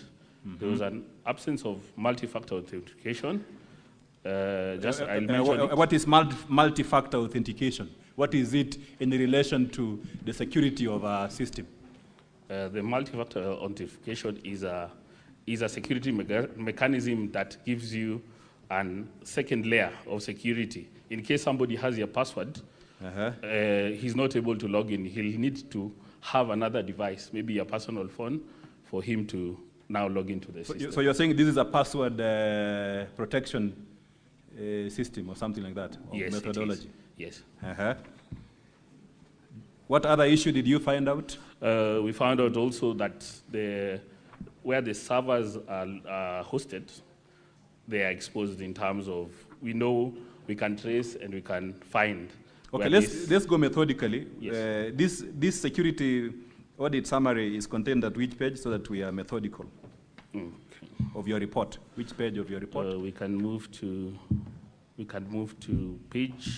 from page 2. No, up there, I think the document is page 32. Yes. Yeah. My apologies. Okay. Page 32. Page 32? Yes. So from page 32, I think I've already highlighted the multi-factor authentication. Yeah, and the second issue? The second issue, as we proceed, is on page 33, which is the lack of Cloudflare or dynamic naming system or proxy to protect your system from people knowing where it's located or where it's hosted. This is just to divert any threat attackers. Okay. Why is this important? This is important because without this, people will be able to attack your system and maybe remove some data from it. Okay. And what other issue? Very quickly, so that we summarize your report. There was a critical issue, which was exposure of the passwords in the browser. When a user inputs their username and password, which definitely the username and password was already shared without the requirement of security. Yeah. So if a username inputs their password, the username and password, we are able, as a security personnel, you are able to get the password from the backend. Okay. In this case, you looked at the logs, right? What was the password what was the username that you said is unsecure and the password? The username and password that was unsecure for that, just give me 10 seconds for that, please.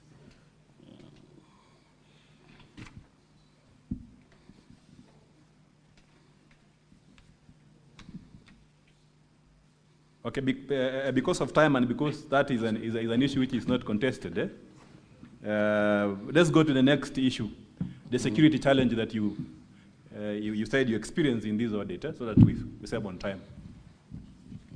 Come again?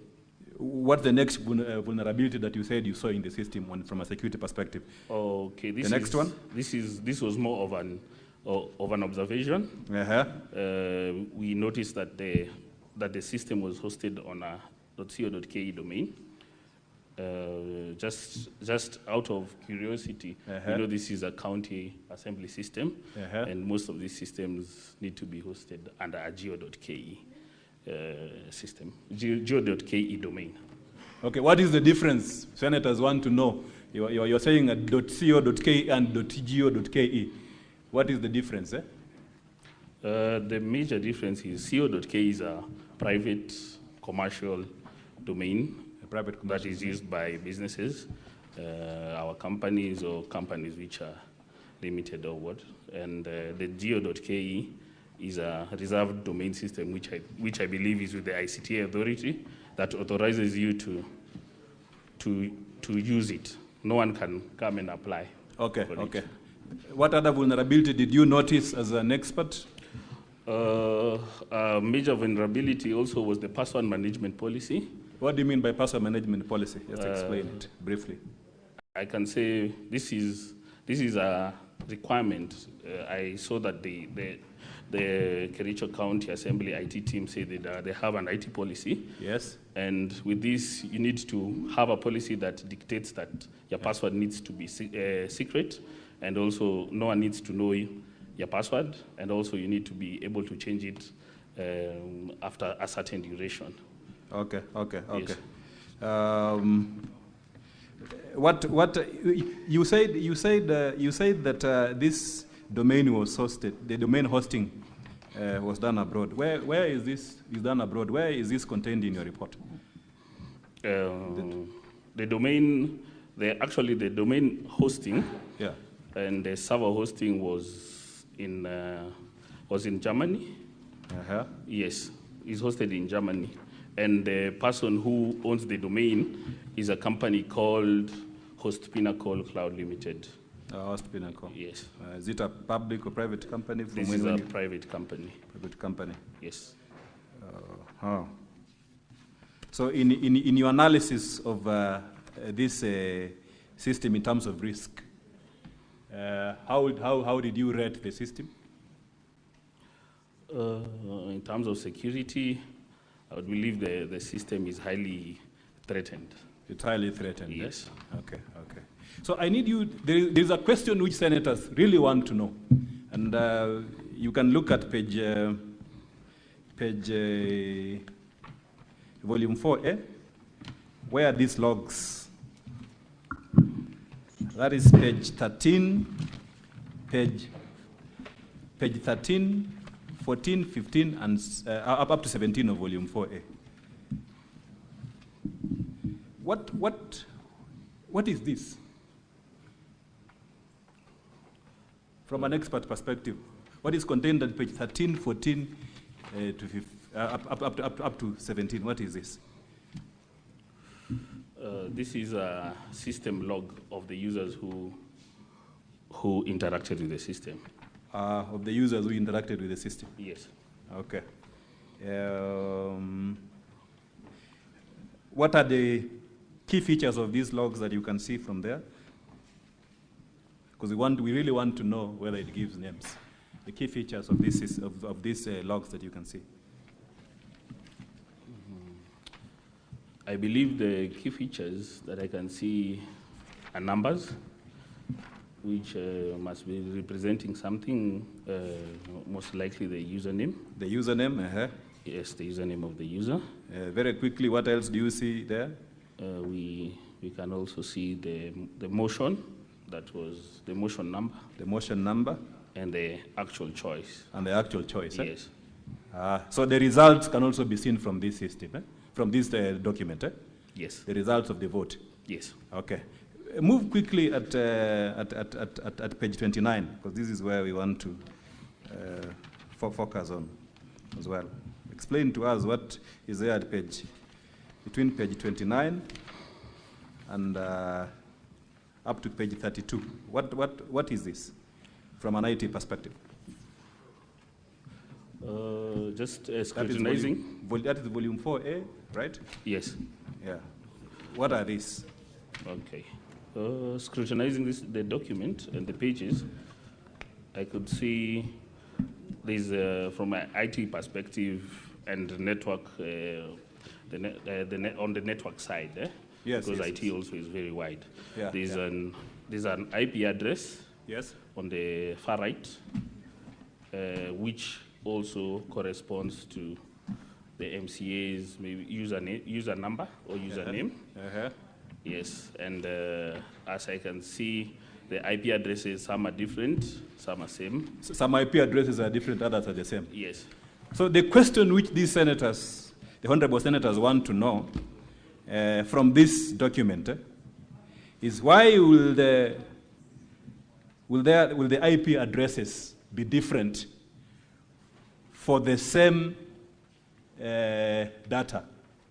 Why will it be different? That is important.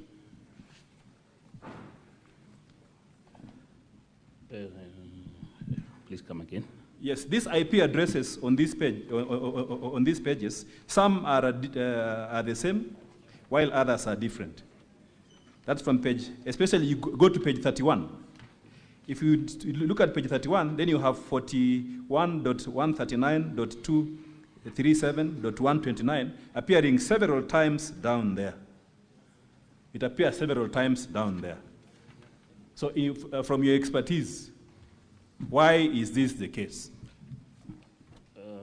This one is, if we observe this, we can see that those IPs, it seems that the MCAs voted from the same network. Oh, they voted from the same network? Yes, huh? yes. Okay, okay. Yeah. Now, let me be picturesque here. I have this gadget, right? Yes.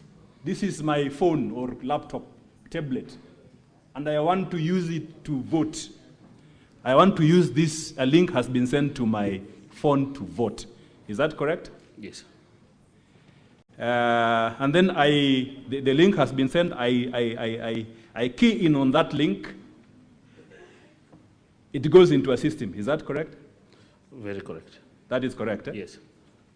So and senators want to know this, because some 4 MCAs say some folks voted for them. So if you have a gadget like this, and you want to access, you have accessed the system, what evidence does this gadget live in that system, which anyone can verify and say, Peter Wanyama, on this date you accessed the system using this machine?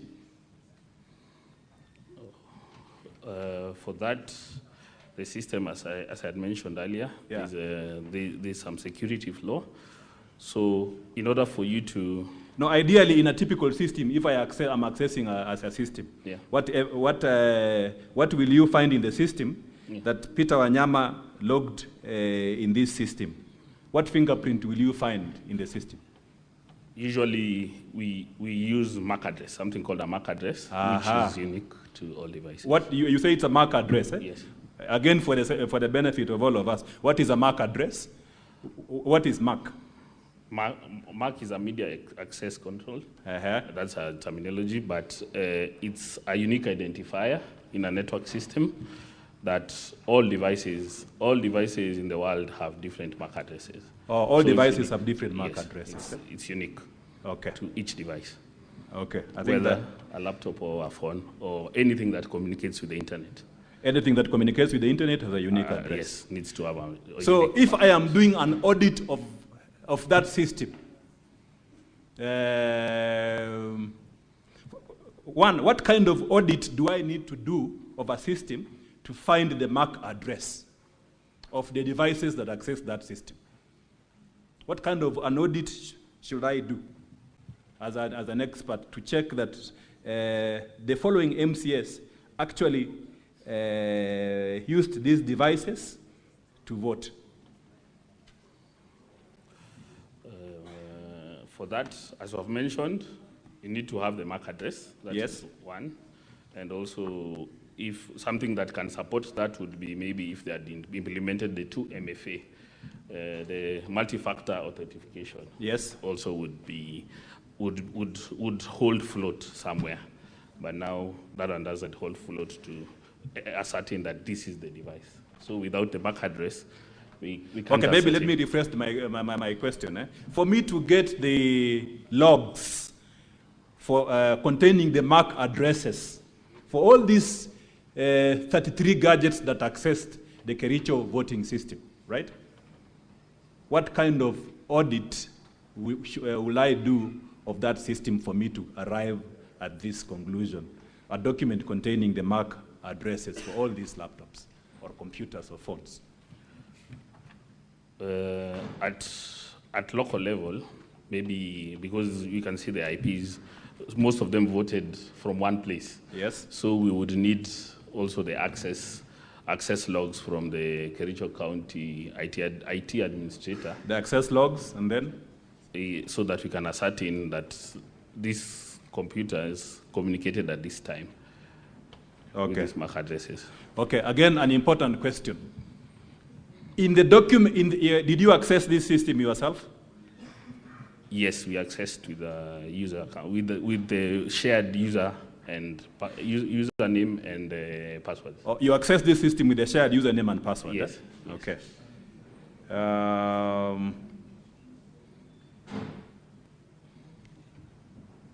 When you access this system, did you see this MAC, the evidence of the MAC addresses of the devices that access this system? No, we did not see anything, and we did not see much. Inside. Now, I want to show you, and in the documents before the county assembly, those documents that you said you reviewed when doing the audit, the logs which are there. Do you see any MAC addresses of the phones and the computers that accessed this system to vote? From the documentation that you have there, do you see the MAC addresses? This is the time. No, we did not see any log.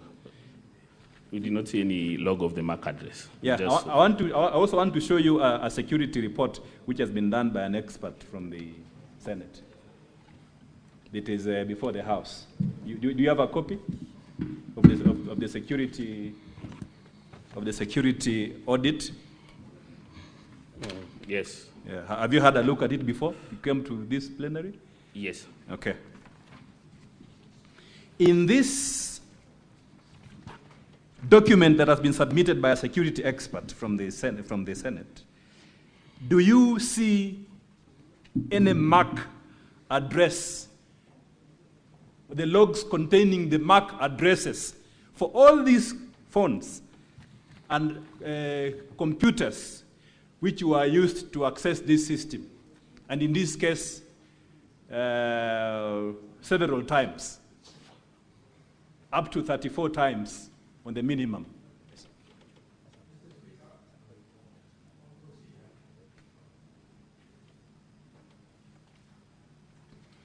Why are you interrupting the witness when giving?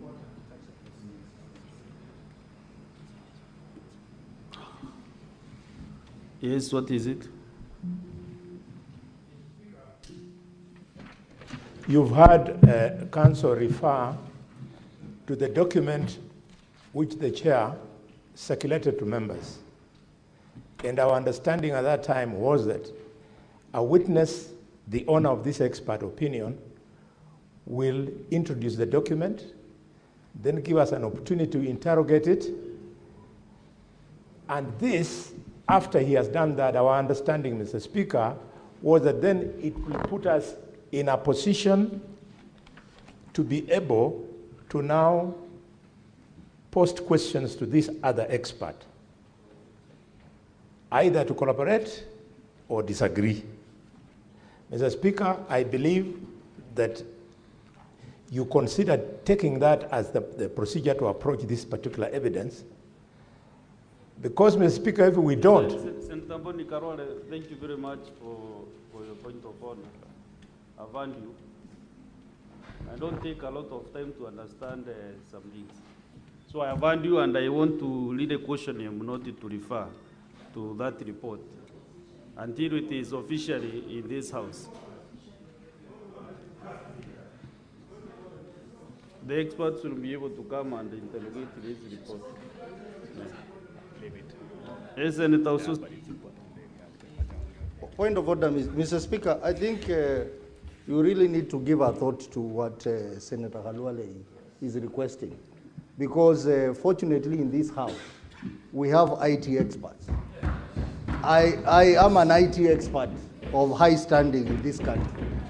We have Senator Kisang, we have Senator Kajwang, we have Senator Olekina and others. Mr. Speaker, we have a lot of issues to raise about the report by the expert.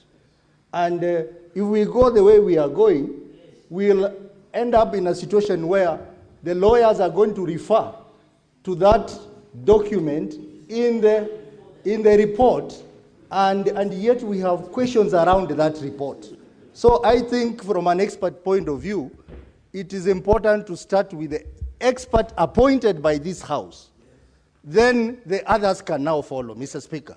That way we'll be making progress. You and we are going remember, to save on Senator, time. also yesterday, the directive was given that the counsel for the governor was allowed to have this witness yesterday. And then it was again communicated by the chair that we have an independent expert. And also this morning, there was a direction that was given by the speaker, that after all this has been done, then the experts will come. The ICT authority experts will come and share with us. So what we are cautioning is that the witness or the counsel should not refer to this report by the experts. Yes.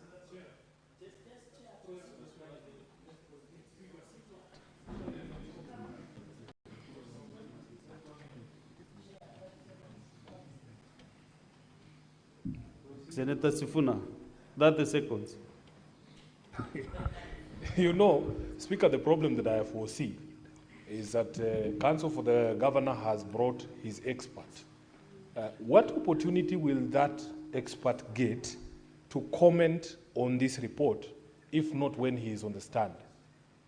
Because when your expert comes, they would prefer that their expert has comment on a document that is already here. Unfortunately, I was not in the House when this, just a minute, Senator Cherargei. Speaker, I was not here in the morning when this document found itself on the floor, but I'm wondering how it found itself on the floor. Because it's a document that is before us. You have seen it, I have seen it. And the witnesses Fine, Senator Sifuna. Senator Sifuna, just a minute. You know, when the chair gives a communication like I have, which was done this morning, maybe fortunately or unfortunately, some of us were not around. And that is why now we are reversing to a decision that was made and elective given by the chair or from the chair.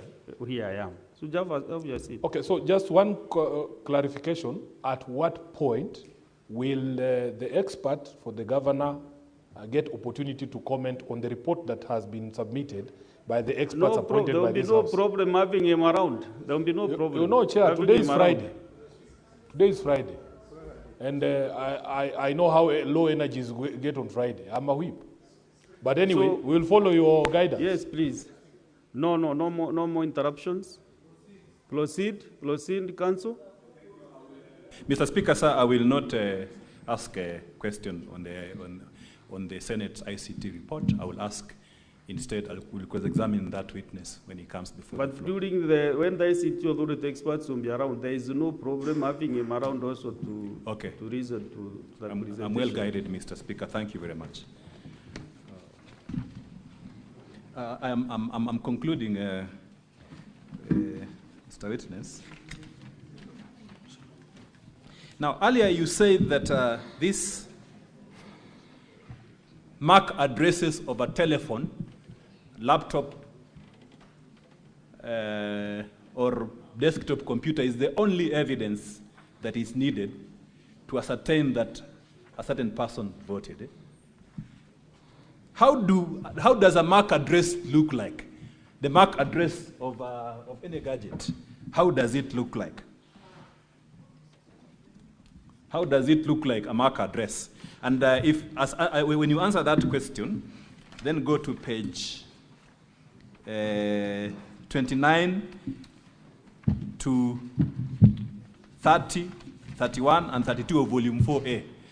As you answer that question, you can also answer this other question, the additional question. Are these MAC addresses of the laptops of the MCAs that voted? Your first question, the MAC address looks like a serial number. It's composed of hexadecimal numbers which contain letters and numbers, yes, different from the IP address which you are seeing, which is just contained with numbers. So from that, we cannot ascertain or we cannot see the MAC address of the devices from here. And the second question? I believe. The second question, the documents that appear at page 20, volume 4A, are just for the purpose of the record, from page 29 to 32, are these MAC addresses of the gadgets? These are not MAC addresses of the gadgets. These are IP addresses.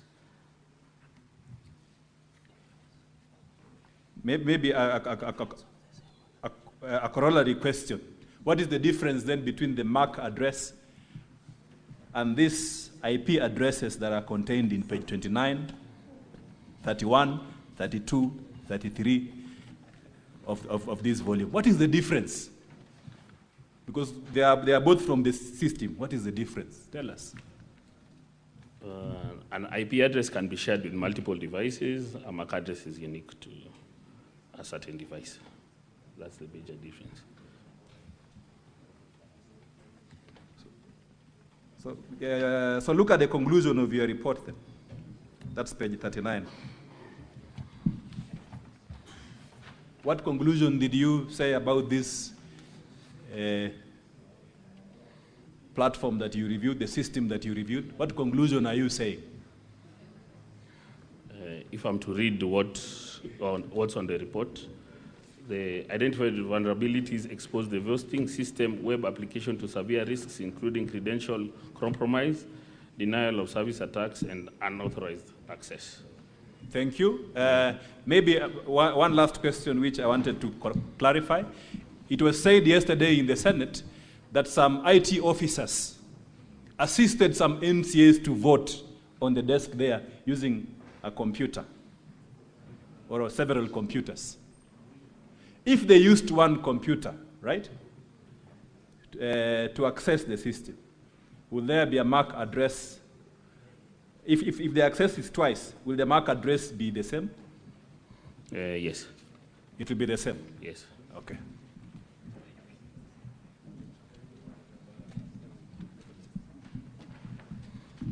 I think, Mr. Speaker, sir, that is all in examination in chief for the witness. Thank you. Thank you, Counsel. Cross-examination.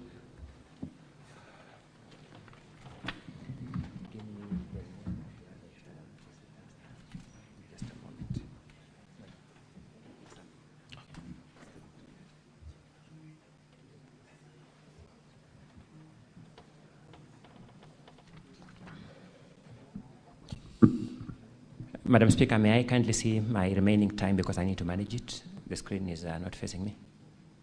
Can you reverse for him to see the remaining time?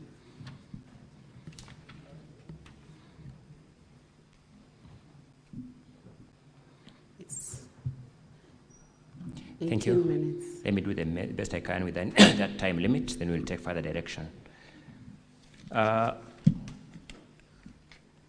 Okwon Job Oguya, that's your name, correct? Yes.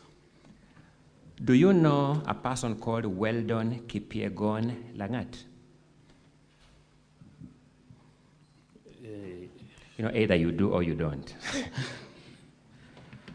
I believe I know. Knowledge of somebody is not belief. Yes. Either you know somebody or do you know somebody called Weldon Kipiegon Langat? Yes. How well do you know him? Not so well. We just met. We met yesterday. Mr. Oguya, we'll need to start on an honest note. How well do you know Weldon Kipiegon Langat? Not very well. Just put your mouth on the microphone and address the speaker directly. How well do you know Weldon Kipiegon Langat? Not very well. For how long have you known him? Just this week. You knew him just this week? Yes. When he was contracting you to sign this report?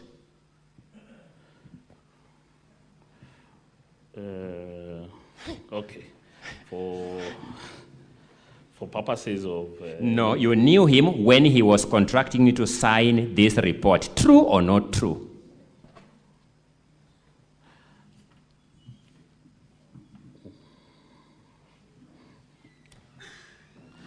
Witness, can you please answer the question? I physically knew him when this week. But I'm saying you knew him when he was contracting you to sign this report. That is a very critical question because you are dealing with a professional. You knew him when he was contracting you to sign this report. True or not true? True. Truth is, Weldon Kipyegon report, Langat prepared this report and got you to sign it. True or not true? Not true. I'm saying the truth is, Weldon Kipyegon Langat prepared this report and procured you to put your signature on it. Please reflect on that question and answer. No. What interaction did you have with Weldon Kipyegon Langat this week?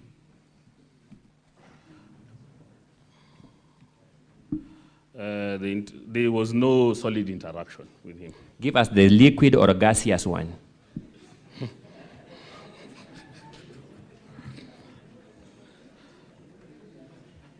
I believe it was just on the system check. What about the system check? Because that's the critical question keeping these senators here today. What about it? That was, as a team of IT experts, it's just to hit the wall and find out somebody's observance of the system. You observed this system with him? No, we observed. So what interaction did you have with the Weldon Kipyegon Langat? That is my simple and straightforward question.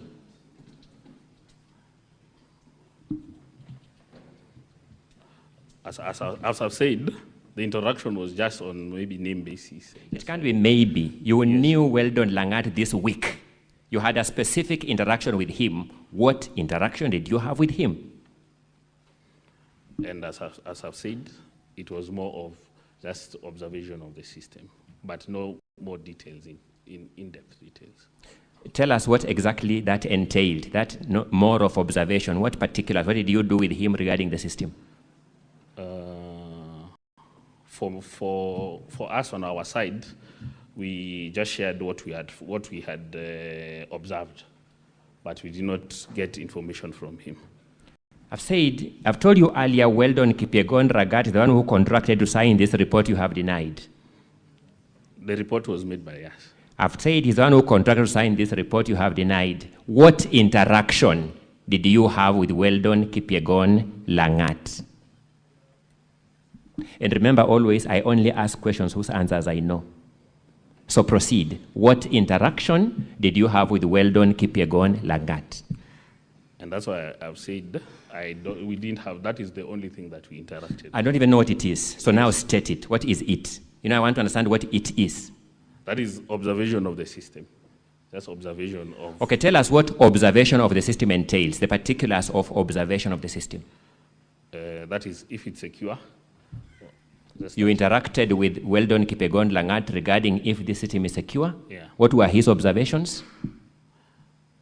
On his side, I don't believe...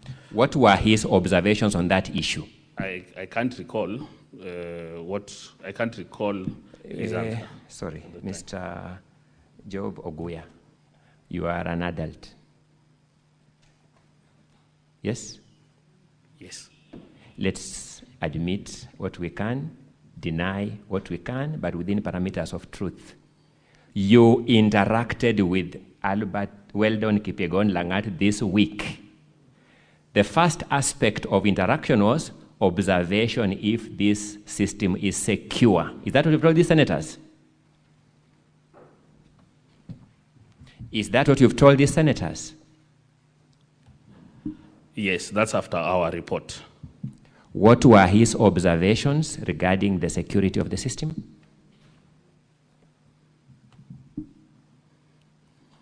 I can't recall what. You discussed with Weldon Kipyegon Langat regarding this system that keeps these senators here. and you can't remember anything about his observations? Yes? Yes, because we did. No, not because. You interacted with Weldon Kipyegon Langat this week regarding this system that is at the center of this motion, and you can't remember anything he said about it.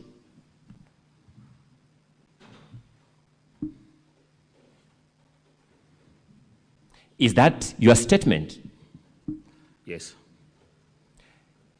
The only business that brought you and Weldon Kipyegon Langat this week was this system. Did you have any other business?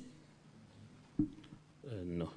This is the only agenda that brought you together with Weldon, this system. Correct? Correct. And you have forgotten everything that Weldon Kipyegon Langat told you regarding this singular agenda, isn't it?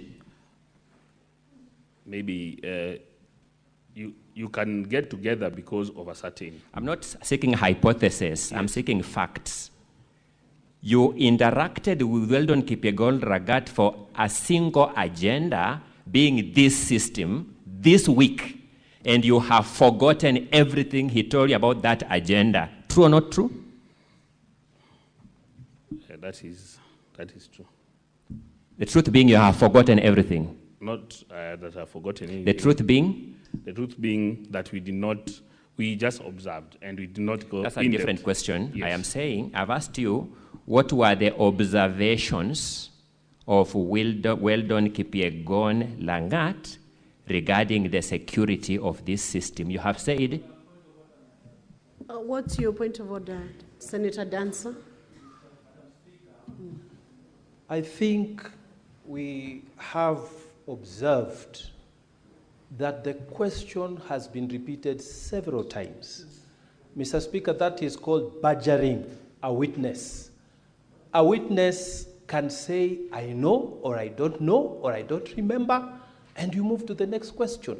Mr. Speaker, we are not going to spend the afternoon here listening to the same question repeated several times. We must make progress. We must make progress. Thank you, Mr. Speaker.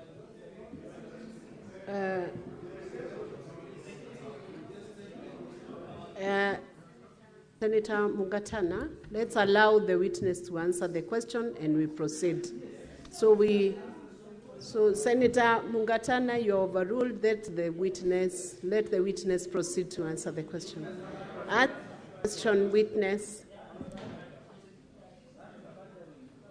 Don't interrupt, honorable senators. Let's proceed on. We save time. Proceed, witness.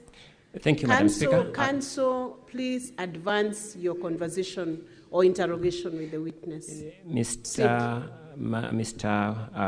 My apologies, Madam Speaker, if I appear to have badgered the witness. It's not in my nature to do that, but let me point out. Job Oguya, I have sought to know what aspects of this system you discussed with Weldon Kipyegon Langat. You have told me you discussed the security of this system. Is that the correct position? Yes. I have sought to know what the views, the observations of Weldon Kipyegon Langat were regarding the security of this system this week. Maybe ask again. I've not got your question. Counsel, please advance your questions. There are certain answers given by this witness. Thank you. Advance your question. Thank you. I know let me now move to the clincher. You know that Weldon Kipyegon Langat is the ICT advisor at the governor's office in Kericho County. Do you know that? No, I don't know. When you met Weldon Kipyegon Langat, he told you where does he work? What does he do for a living? We did not exchange those pleasantries. So you are interacting with him regarding this system as who? What was his capacity as you interacted with him? This system, we are interacting with various people within the team. No, just answer my question. Regarding Weldon Kipyegon Langat, you interacted with him in his capacity as who? frankly, we don't know his capacity. You met a stranger whose capacity you don't know and began discussing with him this system. Is that the correct position? Yes, but he Thank wasn't you, a thank you. stranger. Let me make progress. Yes. Let's now go to the substance of your report. Your report is at volume 5 of the governor's document from page 29 to page 37. Is that correct? Yes. Yes. But then let me pause back a little, Madam Speaker. Not good. Let me put some question first. Who contracted you as a professional to do this report?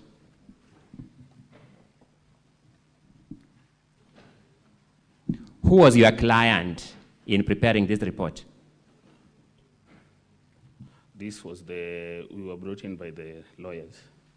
Who was your client? You know, a client is somebody who is known. Lawyer is a generic word. Who was your client?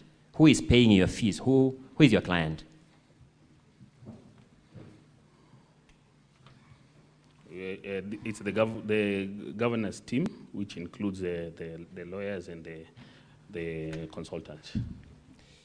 Did you talk to a particular person to do this work, a particular human being by name? Did a particular person contract you? Or was the letter signed by a particular person? Please repeat.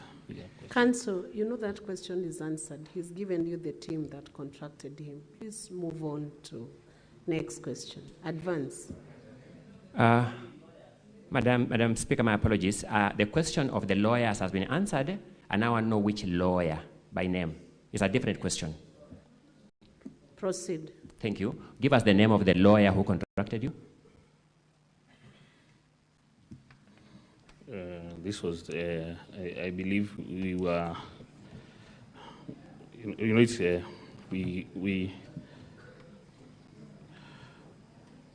was, I believe it was Peter. Give us the full name of the lawyer, kindly. I don't know a lawyer, but generic name Peter. What's the full name of the lawyer? Peter Wanyama. Peter Wanyama is the one who contracted you. Who contacted us, yes.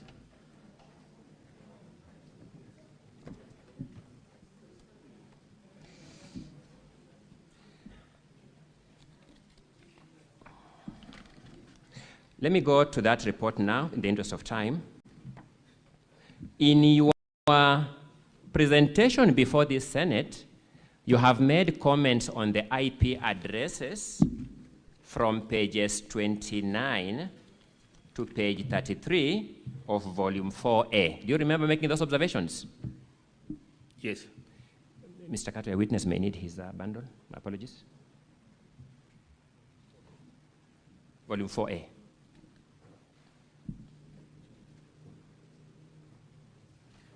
Yes.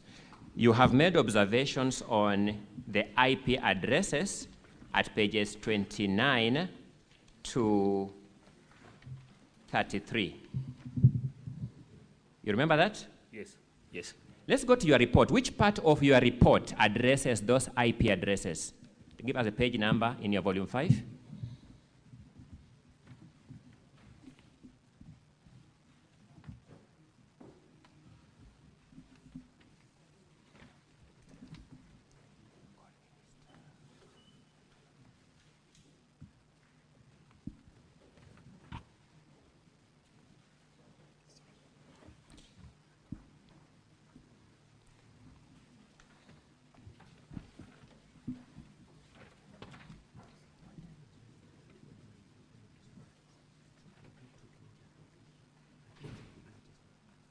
Counsels, can you assist your witness to open the pages so that we save on time?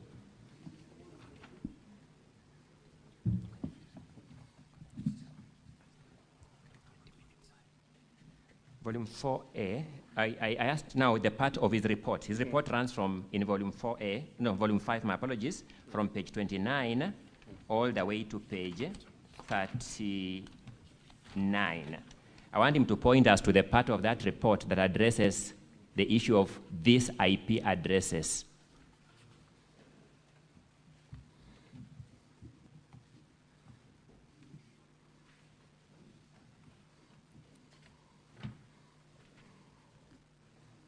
Okay. These,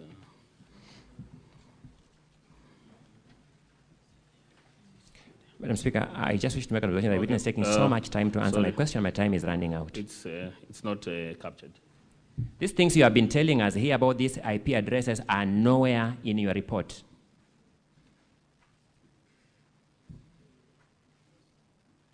They're not captured directly on the report. Now, I want to know whether they are indirectly captured. Where? Which part of the report indirectly captures them?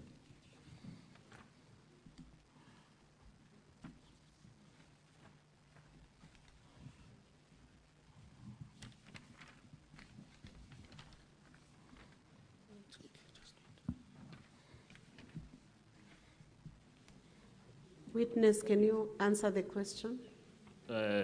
It's not there. Sorry? It's not captured. Oh, it is not even indirectly captured. Let me move. You have also talked about mark. Counsel, you have a balance of 2 minutes to finish your cross-examination. Proceed. Thank you, Anna. Let me deal with the time as remaining. I'll deal with that issue when the time runs out, because you've seen how the witness behaves with me. You have also talked about the issue of MAC addresses in the course of your evidence in chief. You remember that? Yes. Which part of your report addresses the issue of MAC addresses? Give us a page number. There's no report on that on this report. In summary, so that I close over that issue, you have testified on matters outside your report this afternoon. True or not true? That is some of the matters. That is true. Sorry, I didn't get the answer. For some of the matters, that is true. Thank you. Let me make progress. Allow me, and you know I'm really strained for time now, but allow me to do the best I can with that. Let us go to the recommendations at page 39. To the recommendations at page 39 of the report. What is your first bullet recommendation on security best practices? Use HTTPS, TLS everywhere. Use HTTPS, TLS everywhere. That's your recommendation. Yes. One of the resource material you used to make this report was the affidavit of Alfred, the ICT expert from the assembly. True or not true? Please repeat. You told this Senate that one of the material you were given was the affidavit of Alfred, the ICT expert from the assembly. You remember that? Yes. I want to show you, in the interest of time, my own copy of that affidavit.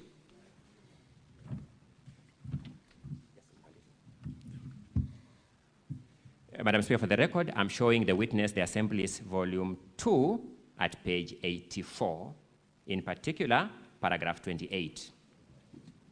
Please confirm that the address is HTTPS, then the other particulars follow. Yes, I can confirm. So you are recommending to them to do that which they are already doing at that bullet point? Counsel, your time is up. I'll allow the witness to answer that question. Let me just answer that. This is a general recommendation. When I say security best practices, look at security best practices. My question is different, that recommendation is already in place. That recommendation is already in place. That recommendation is already in place, but that is security. That's a general security best practices, which you need to take in place. Madam Speaker, may I now formally request for some additional time? I'll request for 20 more minutes because of the time that I've taken with this witness. We've not had a habit of wasting any time. We've been victims of just time itself and the witnesses. Counsel, 20 minutes. We are constrained on time, so I'll give you 5 minutes. Thank you, Madam Speaker. Let me see what I can do with 5 minutes.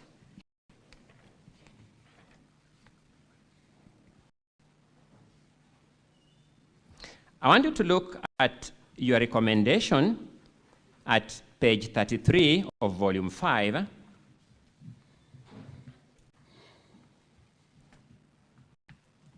I'm looking at recommendation bullet point 3, application firewall rules blocking SQLI XSS. Using that? Yes. What firewall is applicable to this system you reviewed? For this, we usually have a... No, not usually. The one you reviewed. You are examining the county assembly's system. What firewall is it using? We did not find any firewall. Are you saying the system was completely without firewalls? We are not privy to that information. I need to get the direct answer. Are you saying you did not find any firewalls because you never accessed it, or you accessed it and found it had no firewalls? Please repeat, please. Are you saying the system had completely no firewalls because you never accessed it, or you accessed it and found it had no firewalls? We accessed it and found that it don't have a comprehensive firewall. No, the word comprehensive firewalls and no firewalls in my lay language will be different. Is it the same thing? No. So I'm asking, what firewall did you find in the system? I believe the basic firewall system, which very... You know, you've given us here names of firewalls, SQLI, XXX. You know that? Which one did you find? What has a name? Sorry, maybe you misunderstood. These are firewall rules. This is not the type of firewall. Yes, which firewall rules are applicable to this system? It has a name.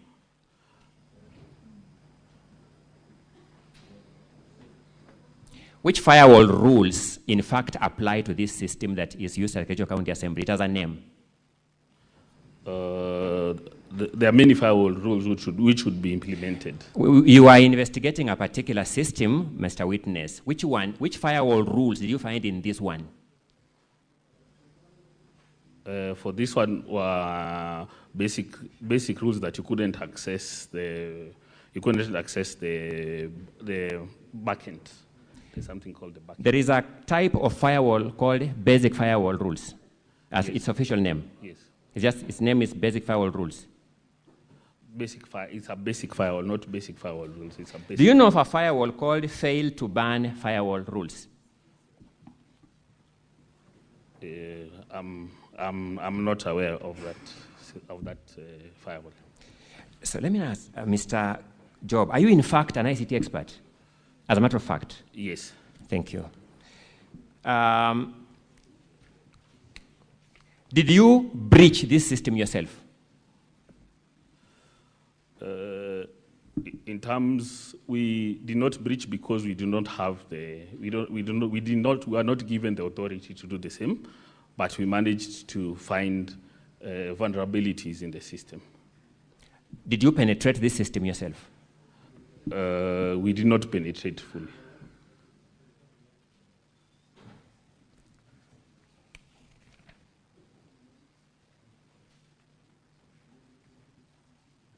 When did you access this system, Mr. Oguya? When did you access the system itself?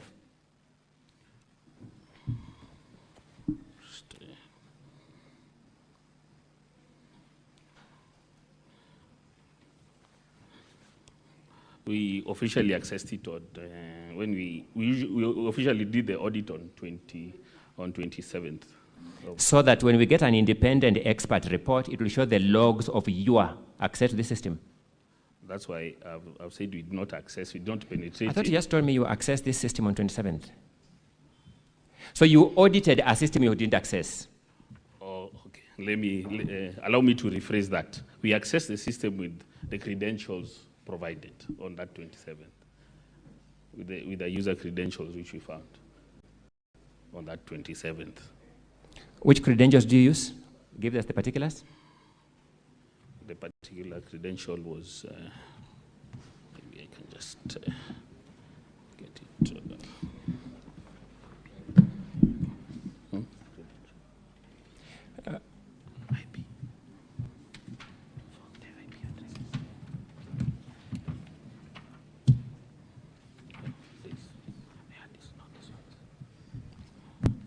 Let me just 1 minute.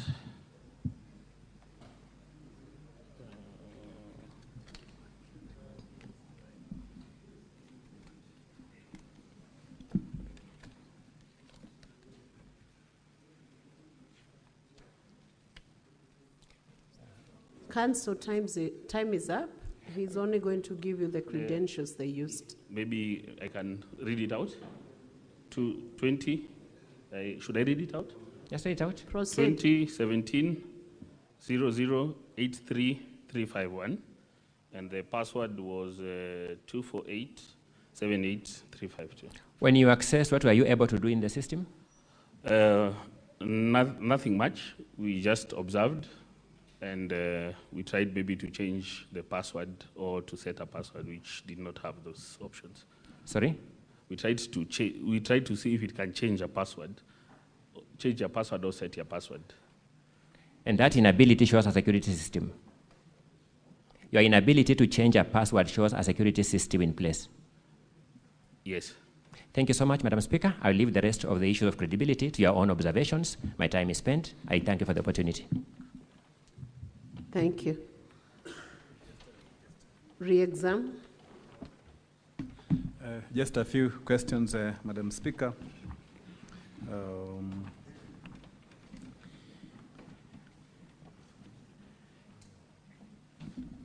Mr. Oya, you say you asked a question about Weldon Kipyegon Lagat. Do you know Weldon Kipyegon Lagat? Yes. And when did you meet him? We met this week. You met this week, eh? Yes. Where? Here. You met here? Yes. Okay. You met him in the presence of who? Who else did you meet? The governor's team. The governor's team, which okay. Also. When meeting him and the governor's team, did you find out where everyone from the governor's team worked? Their credentials, titles? No. Okay.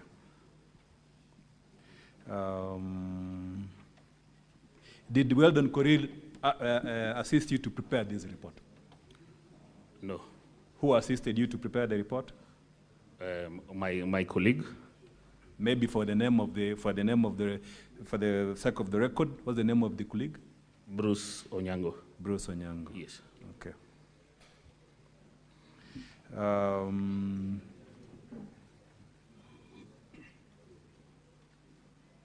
There is a fundamental question you asked about the logs, which are there in volume 4A. Volume 4A, the logs. You are asked whether you have mentioned these logs, which appear at page 30. What page is that? Page 20. Page 29. Of volume? Of volume. So you ask a specific question, whether you have you have mentioned these logs in your report. Look at paragraph 7 of your affidavit.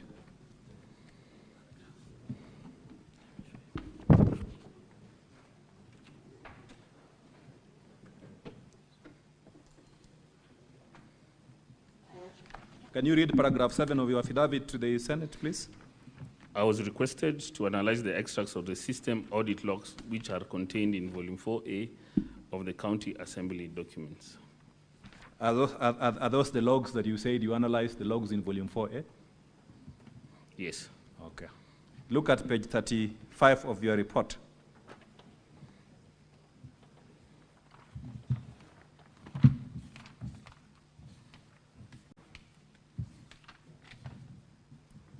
Can you read paragraph 261, the first bullet? Data privacy and protection frameworks require strict separation of voter identity from ballot choice. From the logs provided, we can know who voted.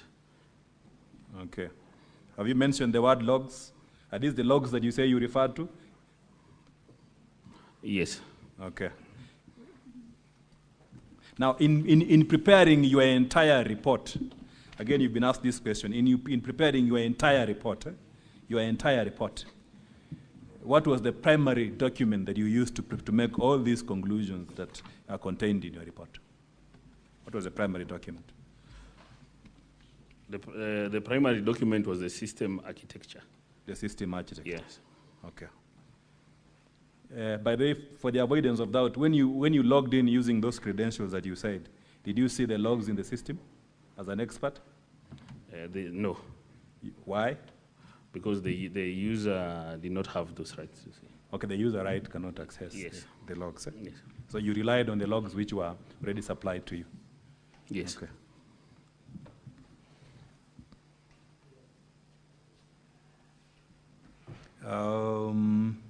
There is this issue of the MAC addresses. Again, you asked a question whether you have mentioned in your report the MAC addresses. To your own knowledge, do you know what MAC addresses are? If you ask me as a lawyer, what is a constitution, I'll simply pick it out and show it to you. And then there'll be no doubt about it. So to your own knowledge as an IT expert, do you know what MAC addresses are? Yes. So from the documentations that you analyzed, the logs that are in front of you, do you see any item that looks like a MAC address of a computer or a phone or a laptop? No. Was that the basis of your conclusion about MAC references to MAC addresses? Yes. Who contracted you? You asked a question that someone contracted you. Yes, as I mentioned, it was the governance team led by How many lawyers were in the governance team that you were working with? Did I just count how many lawyers? I believe the ones I know around 7, 8. Around 7, 8, yeah. Okay. Have they paid your fees? Madam Speaker, that is the last question to the witness. Are you sure you want to discuss the fees in the course of those questions? I think we can now proceed on with the senators who want to interrogate this witness, and want to start with Senator Samson Chiralike. Please ask a direct question. Don't take more than 1 minute so that we can finalize with this witness. Thank you, Mr. Witness. I've seen in your affidavit, did you check the system itself, or you did only analysis of the logs? And number 2, Madam Speaker, in your assessment, were you able to visit Kericho County Assembly? And finally, I've seen in your report, you have not indicated whether the system was compromised or not. Can you clarify on your recommendations and conclusion? I thank you, Madam Speaker. Professor Tom Mujenda, we'll take a few questions and then you respond to them together. Mr. Witness, you have referred to the system created, and I want to clarify. Number 1, was the system tamper-proof? Number 2, could a third party, is it possible to know whether a third party voted for a member from the analysis of the system?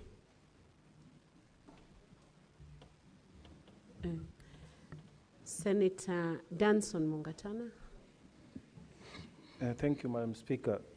May the witness tell us, from what I have listened to, Madam Speaker, the witness only pointed out to the absence of multi-factor authentication, lack of Cloudflare, exposure of passwords, use of the C or KE instead of a G or KE, the general risks. But he has not told us whether there was a specific breach, a specific. If I tell you to do a risk assessment of my office or my house, you should be able to tell me that on this particular day, this person, or it was seen from the system that this person did this. So I want the witness to tell us, did he observe whether actually somebody voted for another person? That's what we are looking for, because the report is so general. I thank you, Madam Speaker.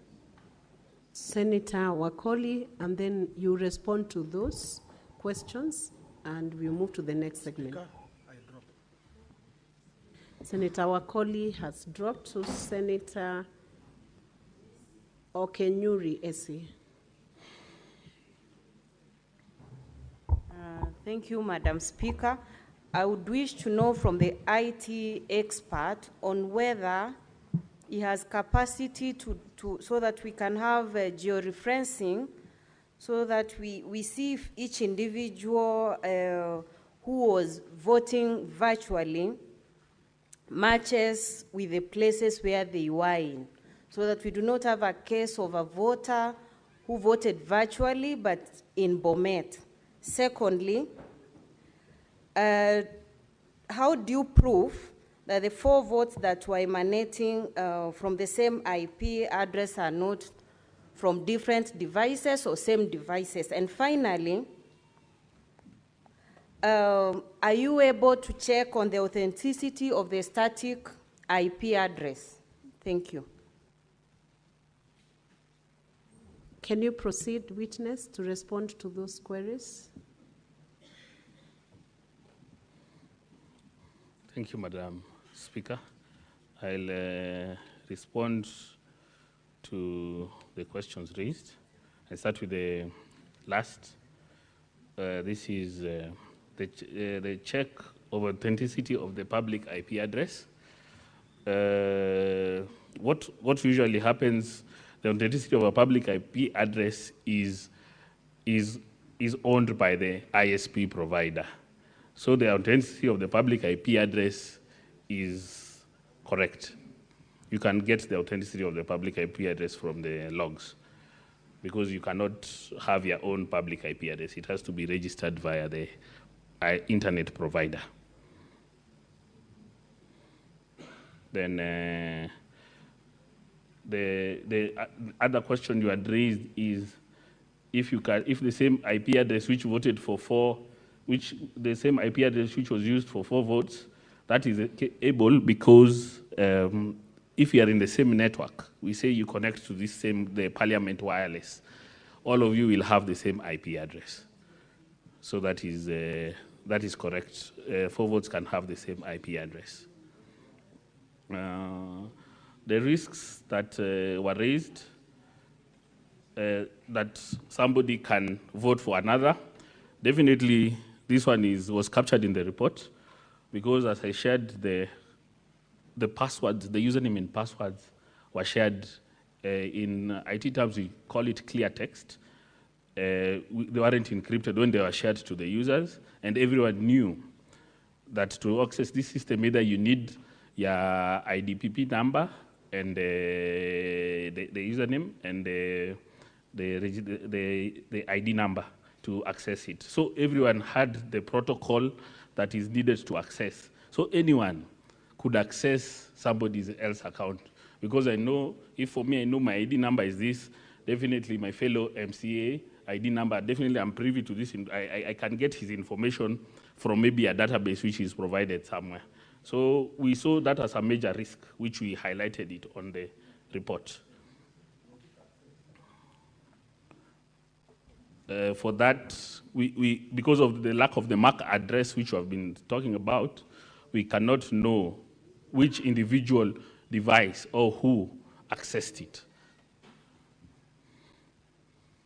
I think that would answer also the question on the whether a third party voted for the system, which is very much possible, because this system is not hosted at the Kericho County ICT departments, it's hosted outside, as per the report. It's hosted in Germany. So anyone with a link and anyone with the credentials of an MCA would be able to access it. That one also answers the question on if the system was was the, I'm sorry, if the system was standard-proof in terms of it was compromised because of the sharing of the same usernames and passwords, or a certain criteria is being used, which everyone knows. For Senator Cherga, I did not visit the county assembly because in this digital world, everything is online, the networks have been connected, and the system, we did not see the need of going there because the system is not hosted in their premises.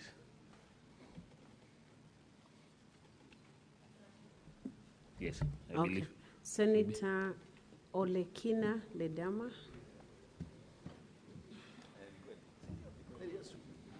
Thank you, Madam Speaker. Madam Speaker, I have a few questions for this IT expert. First of all, let me congratulate you for really selling yourself in 30 pages of giving your credential in the key audit in your report. I was trying to find exactly what it is that you're auditing, but I couldn't find. But I'll go specifically to my questions. And my questions are as follows. 1, are you a certified white hacker or ethical hacker? It's a white hacker is the same as ethical hacker. That's question number 1. Number 2, the counsel for the governor asked you a question, which was also asked by the county assembly attorney, whether of what is a MAC address. So I wish you could be able to explain to us what is a MAC address clearly. And then the next question that I want to hear from you giving us a clear answer is, since the title of your report, and I'll go to page 30, is it 30 or maybe 29? It's a cyber security audit, Kericho County Assembly voting system, cyber security. So what I would like to know from you is, which cryptographic keys did you use to be able to audit the system? Because I've gone through what you presented here, and these are basic things that anyone can get who understands the internet, who is, in terms of who owns the domain. But really, I think if you are to audit, you're either a certified ethical hacker or who can be able to use cryptographic keys to be able to give us. But I have not seen any of those. These are quite basic things. And then finally is, oh, my question, my time is over. Senator Okech Eddy.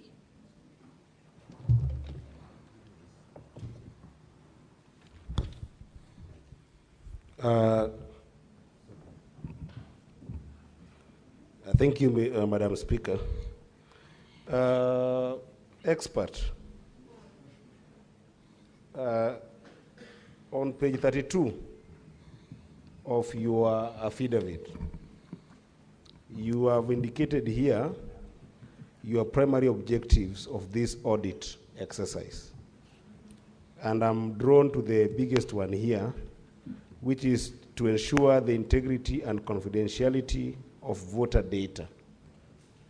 And because this Senate might not have as many experts as you are, what I was expecting from you is a proper audit trail. A proper audit trail of what is the event log of what actually happened. I'm looking at your entire affidavit here.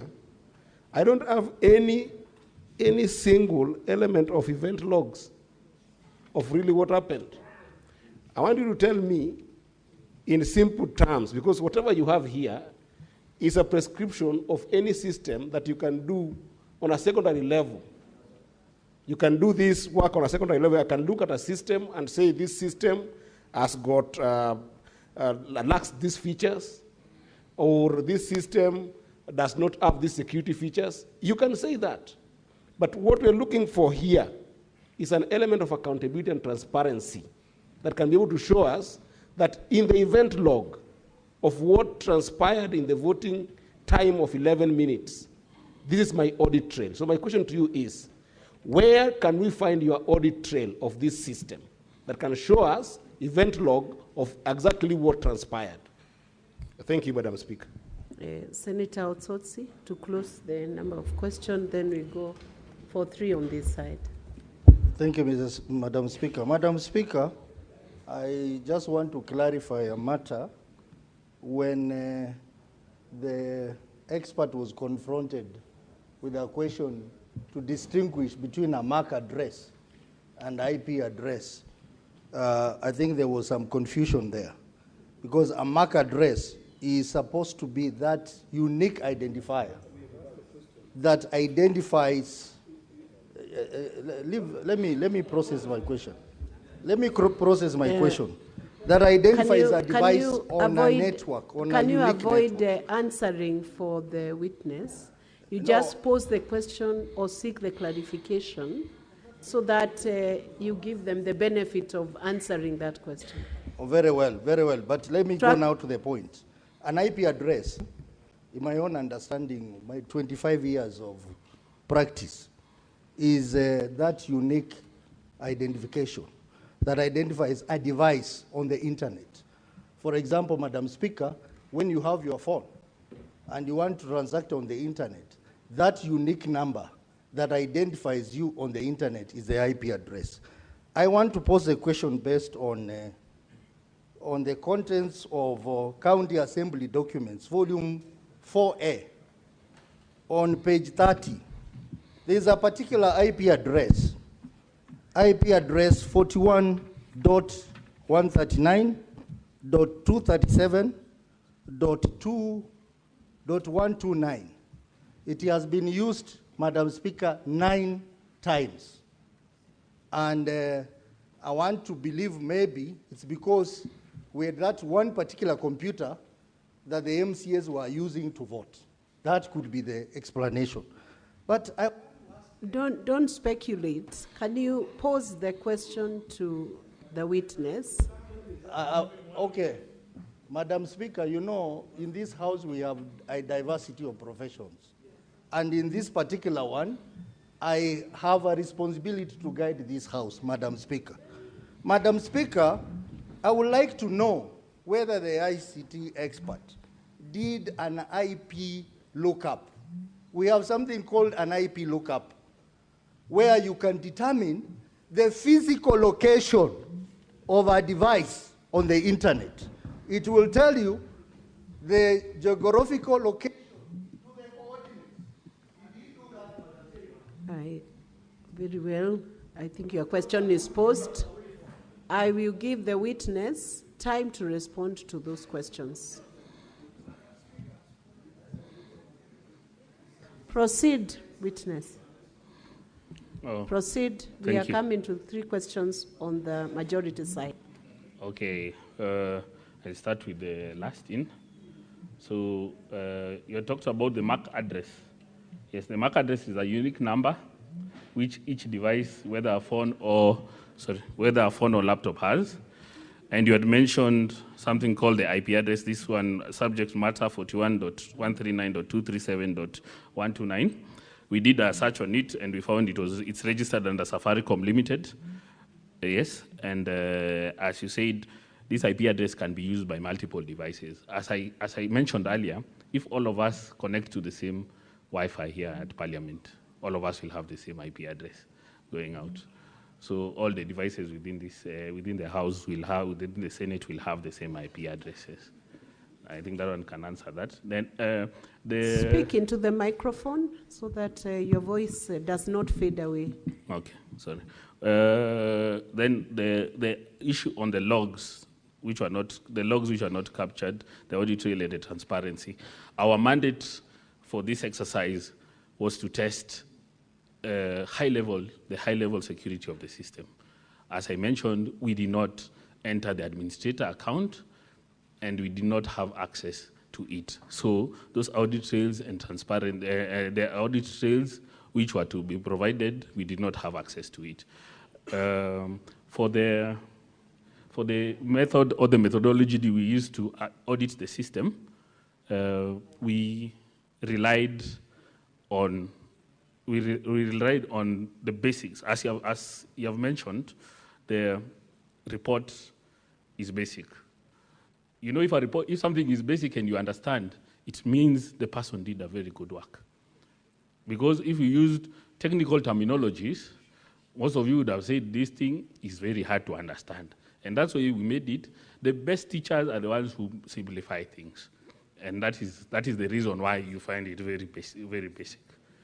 About being a certified white hacker, no, I don't possess that certification, but I possess the experience.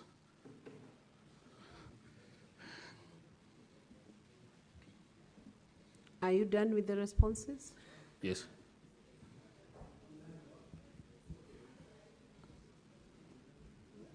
He has answered. He did not respond to your question, Senator Osotsi. My question was whether the expert did an IP lookup on those IP addresses. Answer that question. Because the IP lookup will give you the physical location of the device. Witness, that's a crucial question. Can you answer that question? Yes, I had answered it. I believe maybe you are communicating with your fellow senators. The IP in mention, the 41.139.237.129, is registered under Safaricom Limited. Where was the physical location? That's what the senator asked you. Where was the physical location of that device?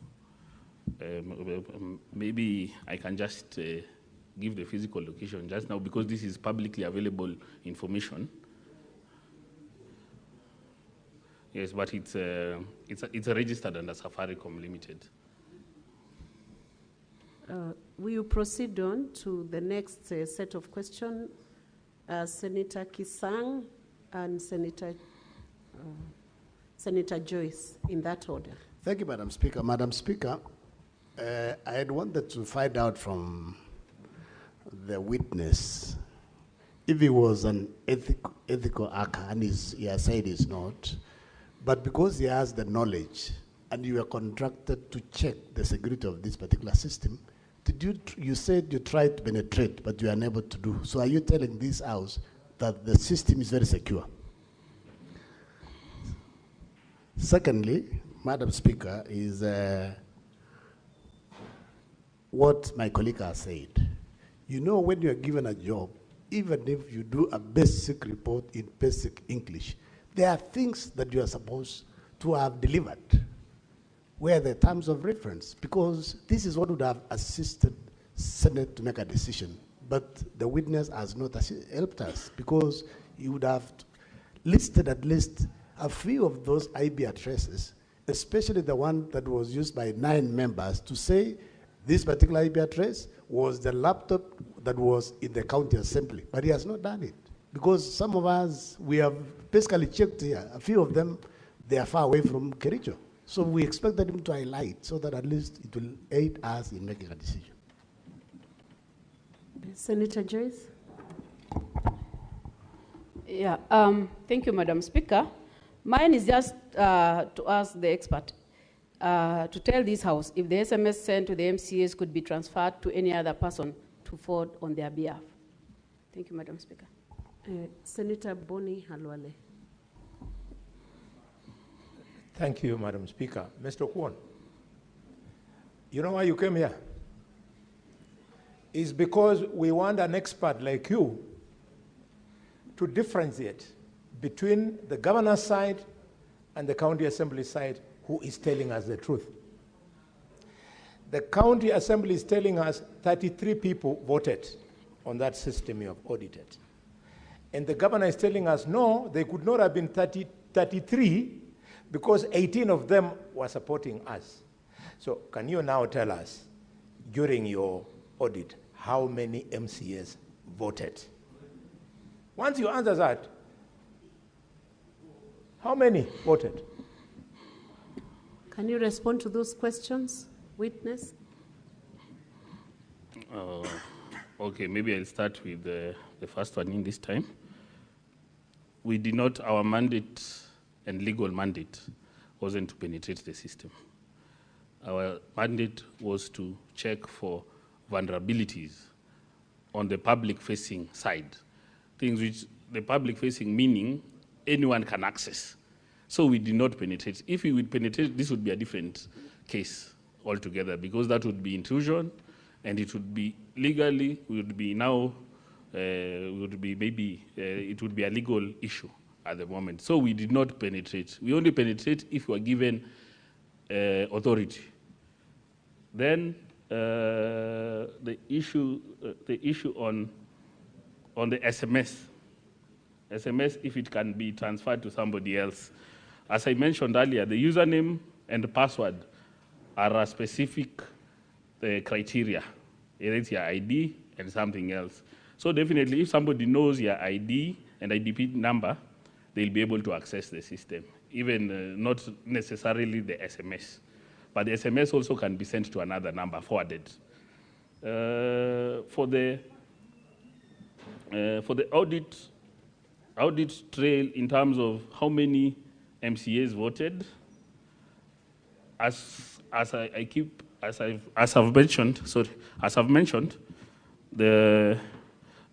our mandate was to check on the public-facing side, the security, and in terms of this, how many MCAs had voted, we could see from the system, from the printouts on the extracts, we could see that the MCAs who voted were 33, and the others who did not vote, the numbers were nil.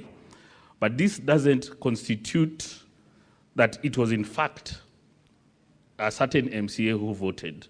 Because as I've mentioned, these username and passwords are known by everyone.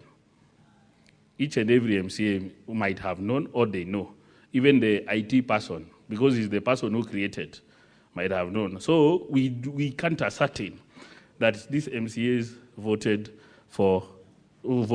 as per the system without the MAC address, which is a big contention. Thank you. Senator Wambua Enoch, followed by Senator Beatrice Akinyi Ogola.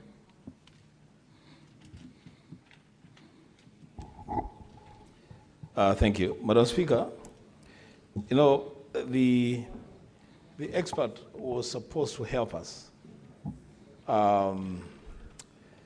deal with the problem with the system. I am not sure he is really helping us. Because the thing that Senator Ososi is saying, and this is what I want to repeat, the lookup is a very simple thing to do. It's essentially a search. And you have IP addresses listed there.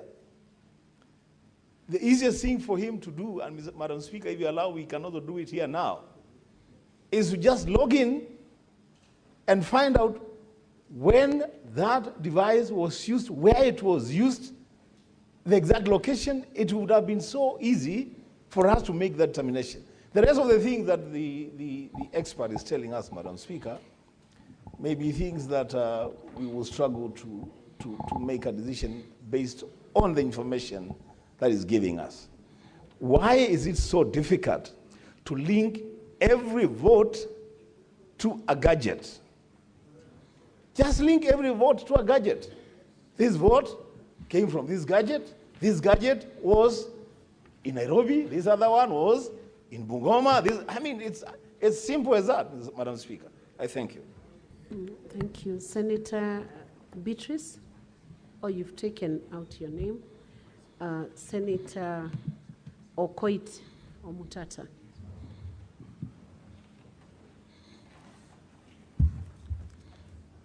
Madam Speaker, sitting where I'm sitting, I'm unable to answer the question. There's a case before us. And the case before us is a contention on whether the threshold for voting was met. And Assembly produced logs showing that 33 people voted. For me, what I expected from the expert was not to discuss the securities or whatever of the system that was set up. It is not the credibility of the system that is before me. Before me is the question, was the threshold met in the Assembly? How many people voted? And so I'm not seeing that question being answered. I'm not being helped to answer that question. Instead, we have entered into a very academic exercise of discussing things my friend Ladema calls crypto whatever, cryptocurrencies or something. So I really request that we be helped to answer the question, how many people voted? And if the 30, and I wanted an audit of the 33 logs to tell us that either they are valid or they are invalid. I've sat here from morning, that question is not being answered. Thank you, Senator Okoit. We'll give the witness a chance to respond to those questions, and we will have, and to be very brief, and we'll have the final round of questions before we close with this witness. Proceed and take the shortest time possible.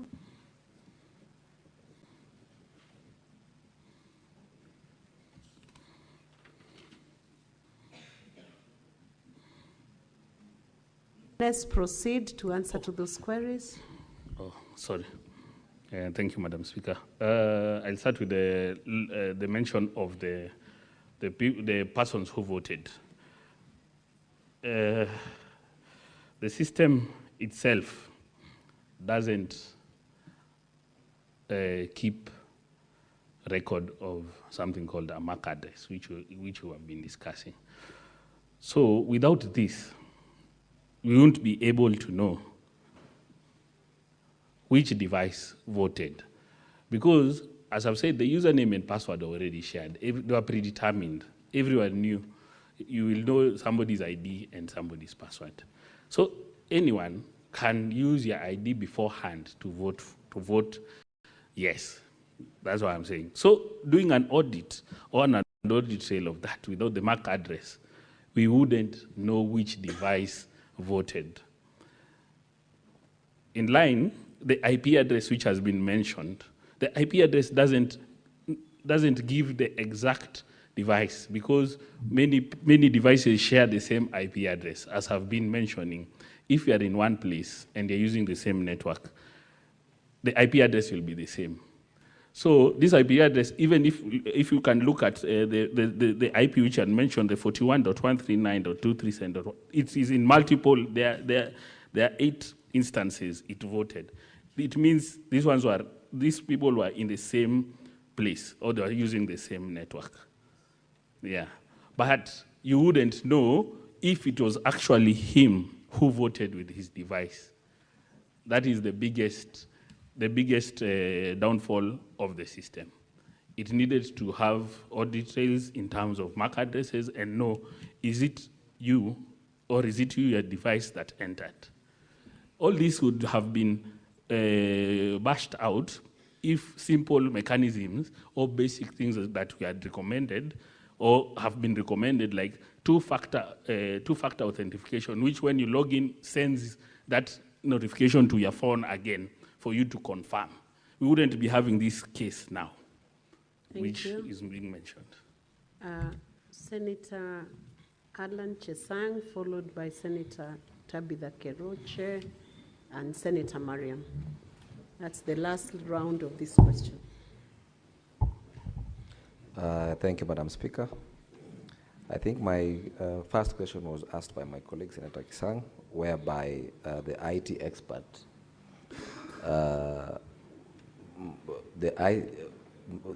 my question was to ask the IT expert if he thinks this system was secure or not, and if so, maybe he should tell us if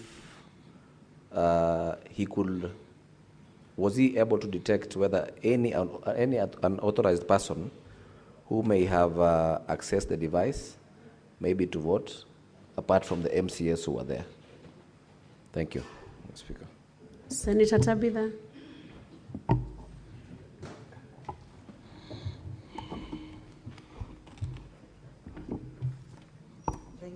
Thank you, Speaker. I want to ask the witness, the ICT expert, because I know the Kenyans are following this, and they are very key to ensure that there is transparency in whatever we are doing. There is a narrative, maybe the lack of better word, narrative that has been driven by my friend, Kanso Ongoya. Because I remember there is the speaker said that we needed independent ICT experts from ICT Kenya, and the governor to bring his own expert to ask these questions. But the narrative is as if you drafted this document and your own document. So I think we need to know whether you drafted the two documents, because people will be asking the objective. The objective is this report. How objective is this report? I think that's how people will be asking. I'm not an IT expert, but I'm just looking at that and asking if you drafted this report and yours, and then you are the governor's IT expert. I think that many questions you're being asked. Do you know Weldon? It's called Weldon. Many questions about Weldon. So I think that's what the Kenyans now are asking, I think, and me being one. I think the question is stated, Senator Tabitha. Senator Mariam.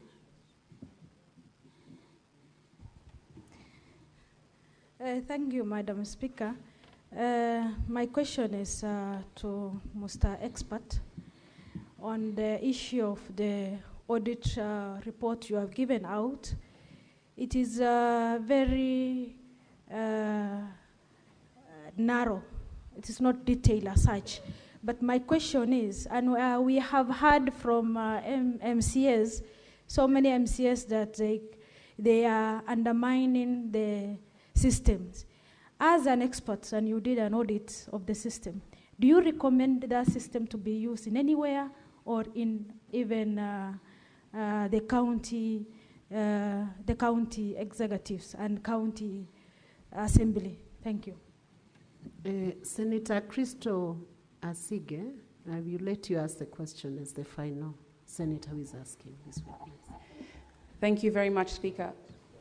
You know, Speaker, we've spent over an hour listening to a painfully long examiner-in-chief, Cross and Aree, only to find out at the end by the witness that really he cannot prove nor disprove the question that is being put to this House.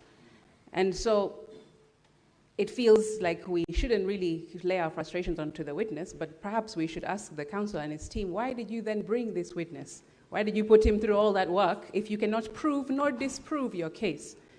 In any case, my question is to the witness, can you at least, if you can do nothing else to help us, can you at least tell us the IP addresses, where are the locations of these IP addresses? You've told us who it belongs to, Safaricom, which belong to 9 of those in your report, but where exactly, what is the location in the country which they are attached to, along with all the rest which are not the Safaricom one? Locations, thank you. So witness, you'll answer that, and then counsel who procured you will answer the final question from Senator Christoph. And then we'll call it a day on this witness. Okay, thank you, Madam Speaker. Yes, let me deal with the frustration first in terms of the IP addresses, if we can locate them. As I've said, we are able to locate these IP addresses, and I've mentioned the IP address and know who was given this IP address by Safaricom. That can be done. For some of the IP addresses on this list, maybe for the IT experts or the people with IT experience, there's something called the IP version 4 addresses. And the IP version 4 addresses they have been overused, and they are no longer available. So there's something that ISP providers use, which is called a shared IP space. Because we have exhausted all IP version 4 addresses up to now. That's why you can see on page 30, there's an IP address starting with 105.161. That 105.161 can be used by multiple ISPs in terms of Safaricom, in terms of Liquid Telecom in terms of 190, because we have exhausted all these IP4 addresses. So traceability also of these addresses is not as simple for these ones which are starting with 1 or 5, because they are in a shared IP address range. But the ones which are starting with 41, those ones we know, as we have checked, they are in Kericho County from the ping which I've just done now. Yes. Let him finish his responses. Then about the recommendation of the system, at the current, the way it is built currently, and the mechanisms or the protocols or the framework it has, I wouldn't recommend the system to be used by anyone until the upgrades or updates are aligned to best security prices, best security practices. I wouldn't recommend at the moment to be used, because if the system, I wouldn't be here. If it was good, I wouldn't be here. Then unauthorized person accessing the system, that is true. We can't, to be frank, the system doesn't allow you to know if it's an unauthorized person, because, as I said, the credentials were already shared and everyone knew the credentials. So me, I can access that system wherever, even I can be in Kericho and access, but we wouldn't know if somebody used my credentials to access my portal, because there's no security protocols in terms of to MFA, which would send a notification to your message so that you approve the access. Then also the unauthorized personnel to access the system is very, very, very, very, very key, because I believe from the report which was printed, it's in black and white. There is on page, maybe I can just take you on page,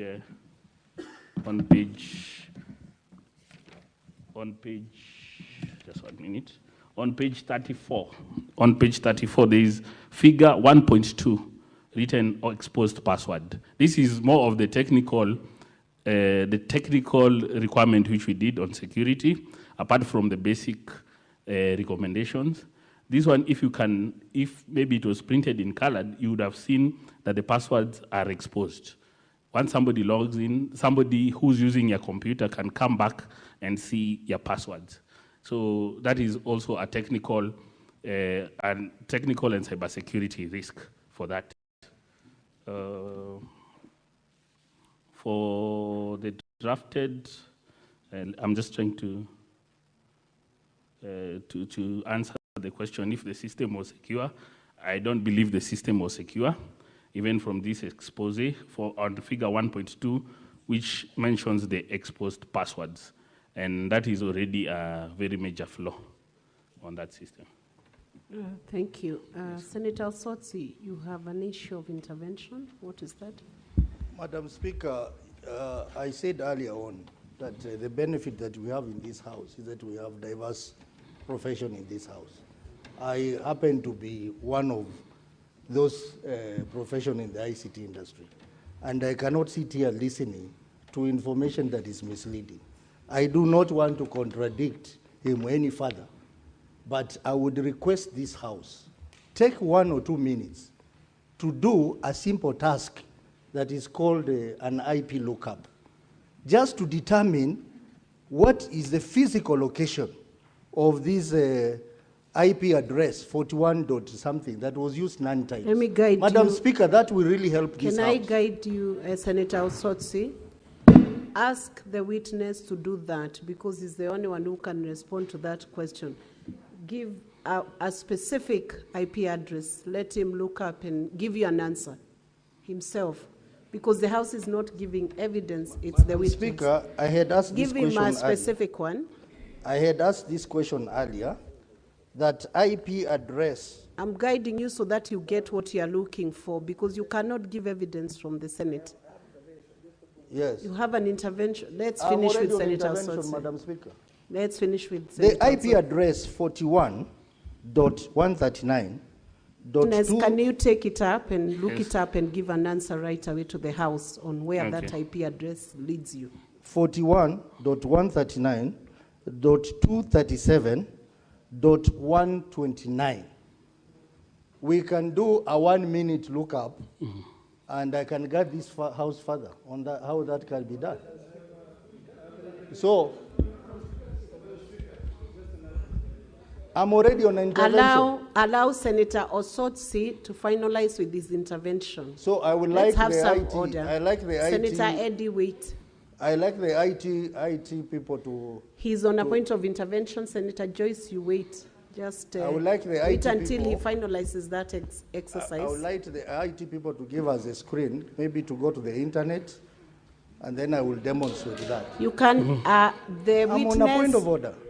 Senator Osotsi, Why? can you follow the guidance of the chair? I have guided you correctly. Give that IP address to the witness who can give evidence before this House. You cannot give the evidence yourself. We want to hear what his response is. You can always cross-check before you vote so that it guides your vote. Very well, Madam Speaker. Madam Speaker, I was saying that because the expert will need the assistance of the IT room. They have to display that on the screen. No, let the witness, we are able to counter-check when we recess to before the vote.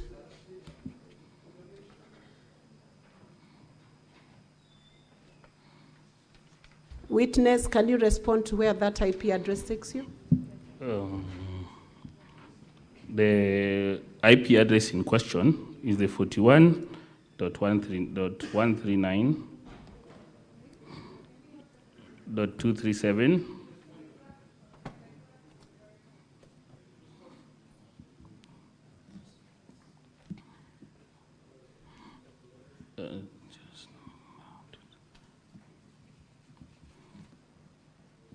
This one is registered under Safaricom Limited, and its description is for Convergence Services, Coast Limited. And but the person, the owner is Safaricom Limited and Safaricom House. The person in question is John Muita. The location? That's what he asked you. From the public available information, from the public available information, there is no location for that. It mentions Kenya, Nairobi as the domain admin. Mr. Eddie? Madam Speaker, with a lot of respect, Madam Speaker, I think we are sitting here as a quasi-jury. We cannot now take even though we have many ICT experts here, even some of us know ICT, but I think that what we are attempting to do, I wanted to urge you, Madam Speaker, perhaps you can guide that a senator can do that in their submission, because they will have a submission time when they'll be making sense of this here. But as a matter of procedure, you ruled yesterday on that chair that we are going to have an ICT expert who would then give us another report. So even if the ICT expert who is here cannot give us enough report, that's fine. Let's wait for the other ICT expert to give us. But if a jury wants to give us a direction of ICT, let them do that during the submission. Because we are going to rule on this and rule on substantive issues. Senator Eddie, that is why I guided Senator Osotsi that evidence could not be adduced from the chamber, can only be adduced by the witness, and beyond that, maybe the experts. Senator Ledama. Madam Speaker, we've been sitting here for quite a number of hours. I'm not sure whether the defense or the county assembly understand what the amount of time they have. Could you kindly stop all this intervention, allow the county assembly and the county government or the governor to finish their case? And then when the time comes for us to submit, either to support or not, or to oppose, we can then be able to try to argue our matter. I really Let me guide you, Senator Ledama. The chair is in charge. Right now, the time that is being used It is the senators who are using their time. It is not the time for either the county assembly or the governor's time. So it's the senators who have raised the issues, and the requests are coming from your end, not from their end. Now, witness, you are stood down. We are done with the question time. So you may resume your seat, or you could exit, but you are discharged from the stand. Thank you. Moving on to the ICT expert who was requested by Senate to bring a report. So, clerk, you can make sure the expert is called in. Sergeant at Arms, can you get the ICT? Or the question directed to Council Katwa Kigen. Sorry, Madam Speaker, maybe I would address the issue of the next witness, because I don't know whether the county governor has then closed his case before we go to the independent expert of the Senate. I believe they said that was their last witness, or have you changed that, Council? May I confirm, Madam Speaker, that that is the close of our case, the governor's case. Thank you. So, and honorable senators, just to let you know, some of the issues you are raising, yourselves are raising those issues. So the time that is being spent is based on your requests. Sorry, Madam Speaker, may I just take one last concern through you? Proceed. Madam Speaker, the person who has been brought here to answer these charges is the governor. Do I understand that we are not going to hear the governor's evidence and to test it? Senator, Council Ongoye, I would hope you concentrate on how you manage your case, because the Council for Governor has said that is the close of their case. Once they declare that, I believe they are competent in their submission to that respect. Thank you, Madam Speaker. Thank you. So we can proceed on to the ICT expert.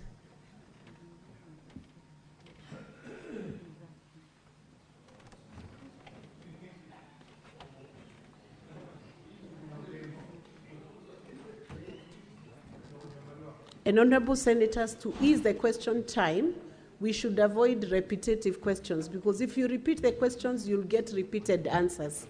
Repetitive questions, repetitive answers. Exactly.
Is the witness within the precincts of Parliament?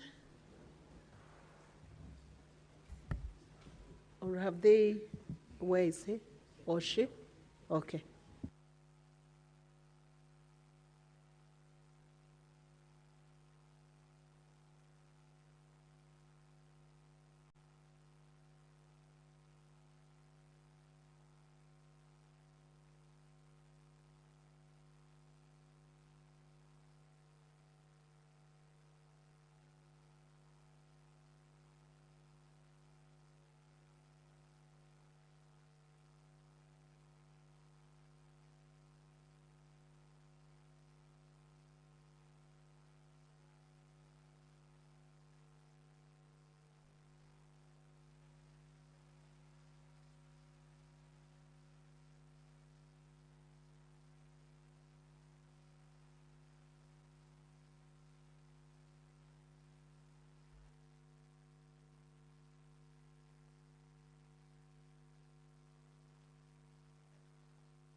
Clerk, can you please administer the oath to the ICT authority experts?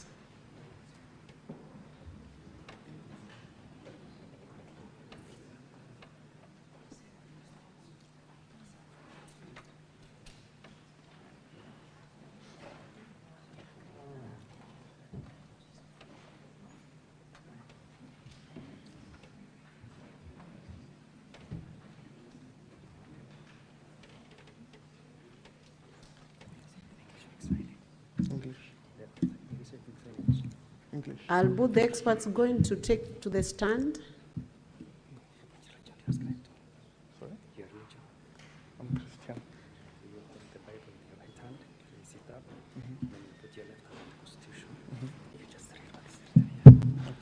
Clerk assistant? Clerk assistant, are both experts going to take to the... They take into the floor to give evidence? Or one? Yes. One? Yes. Okay. Proceed and administer the oath. Right hand. Yeah, right hand. Place it. The left hand of the Constitution.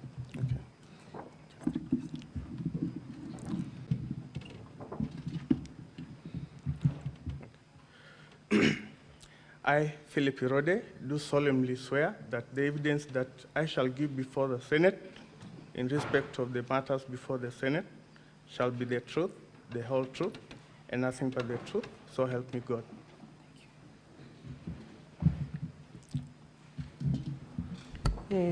The Senate had directed the ICT authority experts to present a report to the Senate on the matters that are before the House, especially the question of the use of technology in the voting system in Kericho County.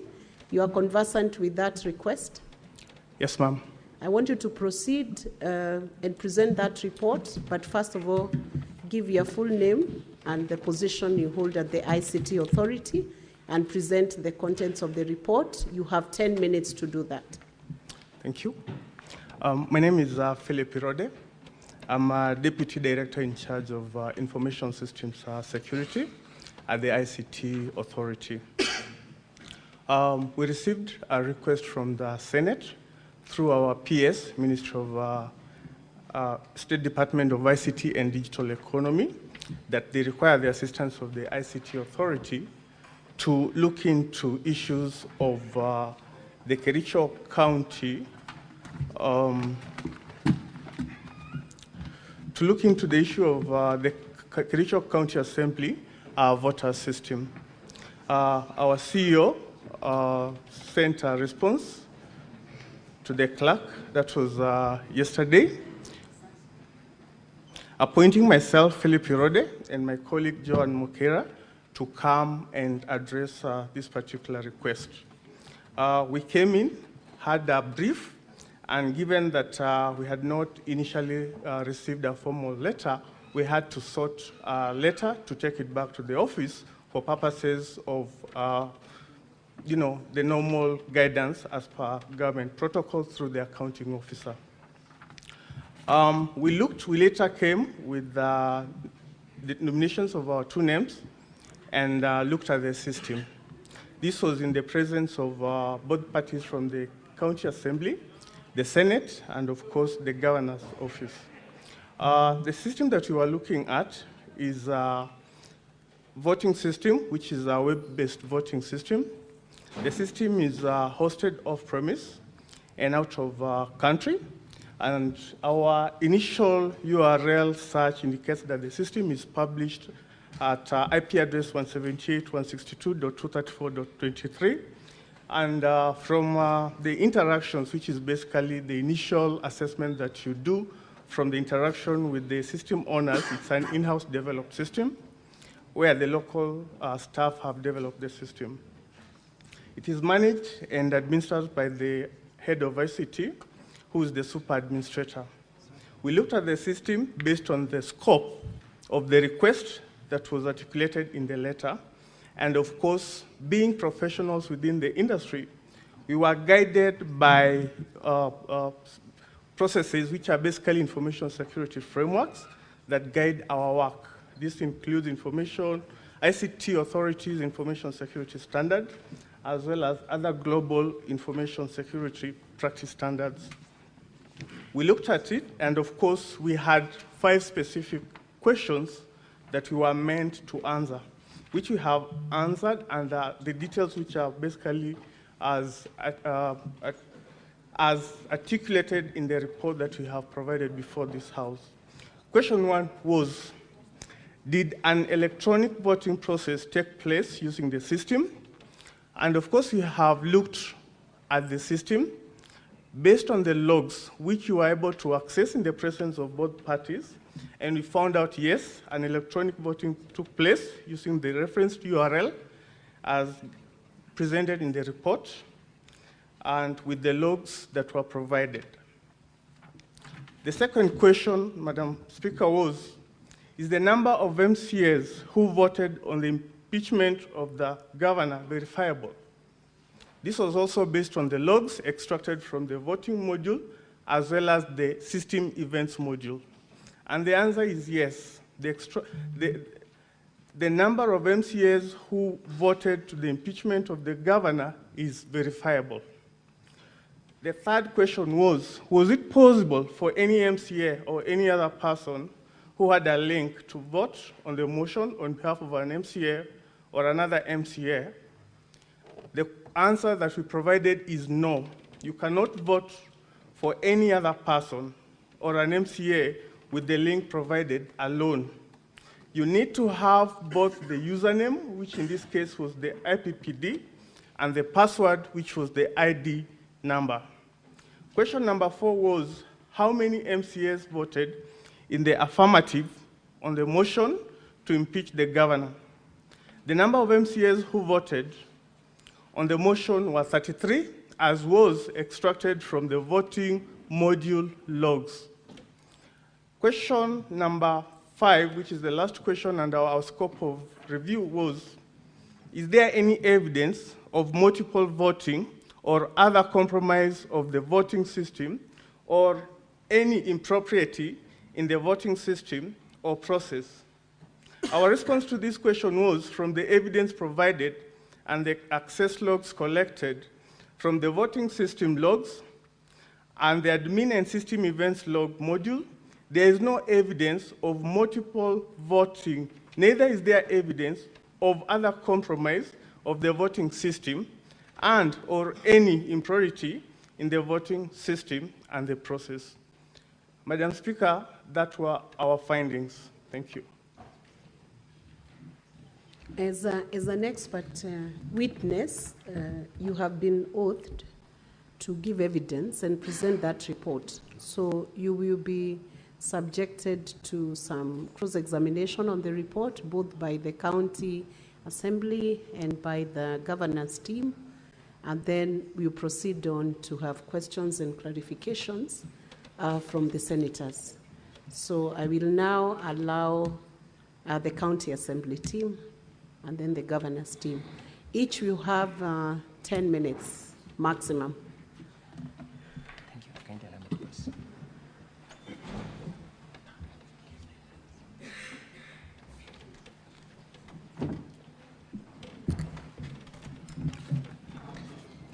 Sir, I have very few questions for you.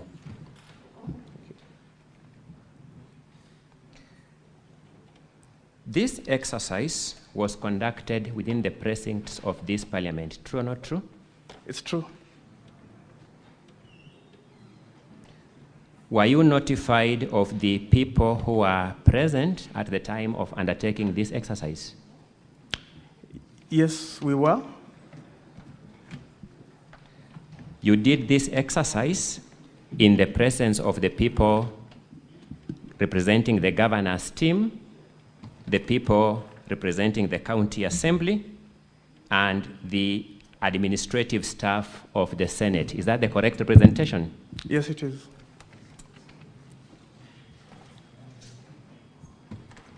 I have 3 substantive concerns regarding the report, then I sit down. Is there any single log that you came across, any login credential that you encountered from the logs that voted more than once?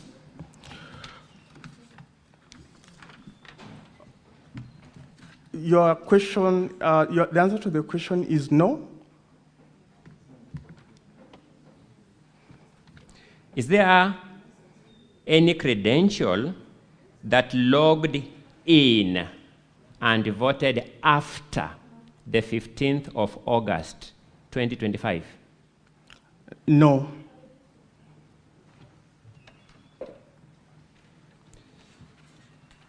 Let me confirm that. No, there's an officer of court, an advocate, who told this Senate that he actually logged into this system and managed to vote after the 21st.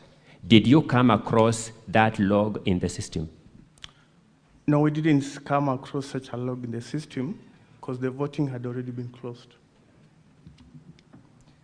Did you see the logs used by the admin of the system to log and undertake any activities in the system? Yes, the logs are clearly marked when an admin logs in and when a specific user created into the system logs in. Did the admin logs themselves cast any vote? No. That is all for this witness.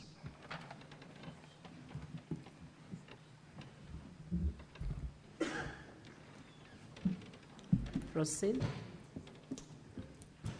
Madam Speaker and the Honorable Senators, I'll share the 10 minutes with Senior Counsel Katwa and Wanyama. I'll only ask 2 questions. Mr. Philip, from the logs that you extracted, did you extract any source IP addresses? Yeah, we have IP addresses within our logs. Source IP addresses, the MAC addresses. Did you get any MAC addresses from the system?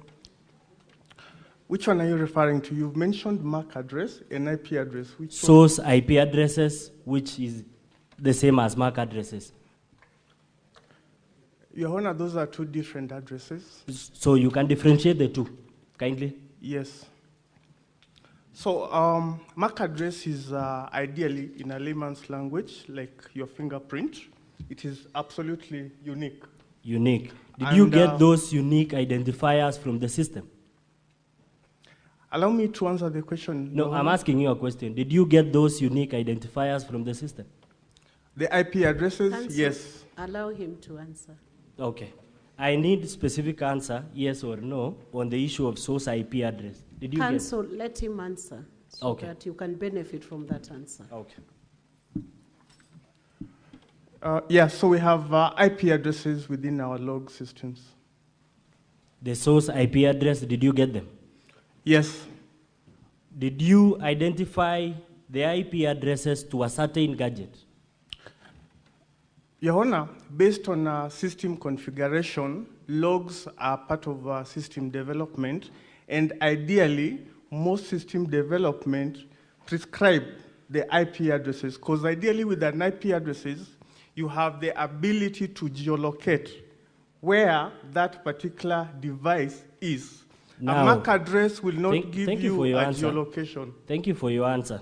So, from your answer, it indicates that you could not tell which location this IP address was from. It's the opposite. From our answer, we could be able to say where the IP address is from because have you indicated that in your report? Yes. That it came from where? We have indicated the IP addresses of the various voters who logged into the system.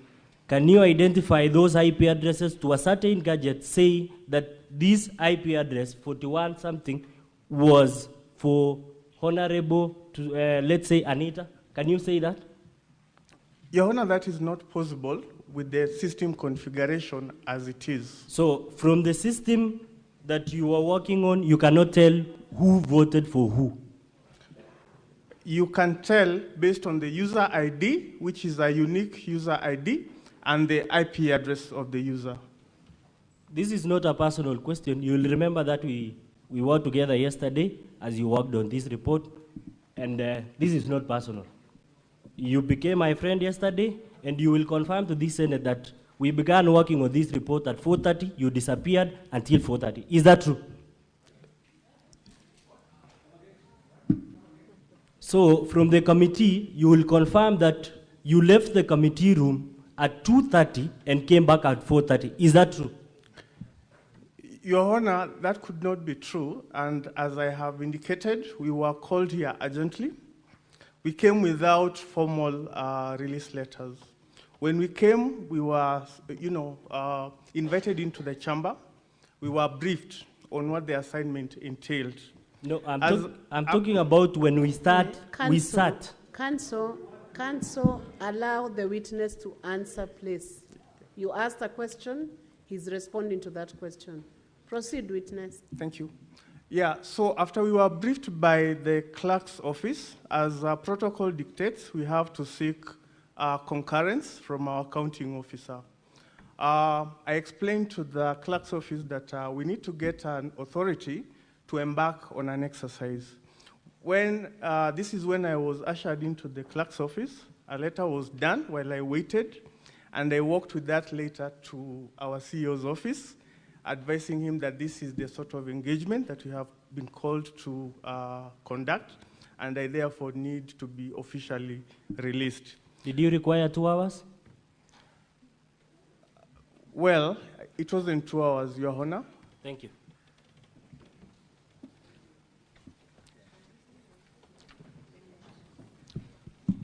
Mr. Witness, expert witness, I'm going to ask you a couple of questions in a few minutes. Just to follow up on a question which my colleague asked you. Who called you yesterday and you left the Senate-sanctioned audit for more than 2 hours? An activity that was time-bound. Who called you to go to that event? My CEO, Your Honor. Your CEO? Yes. Thank you. What did the CEO tell you when he called you to leave a Senate-sanctioned event? Well, as I have explained, it is a practice that as a public officer, you have to get approval or express permission. Did you require approval when the Speaker has already issued a directive and you are in the presence of the House? The House of Senate, you leave the Senate to go. Did you require approval to leave the Senate to go back to your CEO? I think I was given a letter requesting us for the services which I had to deliver to our office for approval and clearance. Did you become hostile to the team by the governor's team, when you came back? Did you become hostile to the team by the governor when you came back? I'm not a hostile person. You are not a hostile person? No. You asked a specific question yesterday, which he has asked you, and you need to tell the Senate. This question is in the mouth and minds of all senators today. MCS accessed this system using a gadget. Is that correct? I wouldn't know how. From your observation, MCS accessed this system using a gadget, whether it's a phone or a laptop or a computer. Is that correct? Ideally, based on the nature of the system, yes, it's a web-based system. Yes. And when you access the system, then you need to leave a fingerprint in that system so that anyone else can tell that indeed you left, you are the one who voted. And that is the primary question before this Senate. So the question is, did you find in the system what is known as the MAC addresses for the computers, mobile phones, laptops, etc., which were used to access this system? Did you find? So allow me to answer that question in a more layman's language for the benefit of the Senate. What happens when you are accessing a system? There is the public-facing IP, and there's the internal IP. I'll give you an example. If we have all access to our Wi-Fi in this building, that Yes. Wi-Fi will have one external-facing IP. Yes. That IP is the one that channels our traffic to the specific requests that we make onto the internet. By the nature of this system, it has been set up such that it can be able to pick the IP as the unique resource locator for the service. And that is part of the logs that we've been able to collect. Because of my time, and I appreciate, the IP addresses that you have given to this house are already in the house. The senators have looked at these IP addresses, and some are they have been recorded 9 times. They have interrogated that issue. What they are asking now, at this level, is that MAC address. They want to know, did this MCA vote? Did this MCA A, B, C, D vote? And which gadget did he use? That is the primary question. So does your report contain MAC address, the logs for the MAC addresses? That is the question before the House. It's a right question. It is a yes or no answer. Is it there so that I can show the senators that our case has collapsed because the MAC addresses are now in your report, the unique identifiers for the telephone numbers of these MCS. It's now available, produced by the expert, and our case has collapsed. Show me in your report where these MAC addresses are. I have clearly responded to that question, and the answer is the answer is show me in your report. Are it's a yes or no answer. Counsel, let him answer. Counsel, allow the witness to answer. Witness, do you have the IP addresses in your report? I have IP addresses in my report, Madam Speaker. Madam Speaker, the question is the MAC addresses. The IP address, Madam Speaker, I request for 2 more minutes. I'm now on a delicate issue. The MAC addresses. Granted the 2 minutes. Respond to the question of the MAC addresses. MAC addresses are not part of external facing details that are captured within this particular system. The system captures IP addresses. IP addresses can still be linked to a MAC address. Okay. Allow me to finish, okay, kindly. Okay. I'll give you an example. You have your own safe in your house, which is located in a certain location. We cannot expose your safe to the outside world, but we will expose your gate number to the world. Ideally, a MAC address is unique to that house, and the house number is public information. That begs 2 questions, Mr. Expert Witness, Madam Speaker, as I wind up. Two important questions. These MAC addresses, what kind of audit did you do?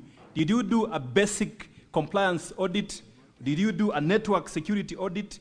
Or did you do a device compliance audit? Because each one has different levels. And maybe as you answer that question, there's a senator who asked here, did you penetrate this system into the NIT so that you extract the required information to complete this report?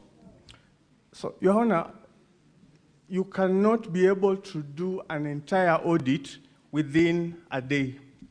Our letter was very clear. We target our exercise in answering the 5 questions, and we targeted our efforts towards what activities will give us the response or the answers to the clerk's questions as directed to our CEO. Did you do a search on all these IP addresses to tell the senators that these IP addresses are not located in Nyahururu, Bomet, Nairobi, or Embu? Did you do a search address in your audit?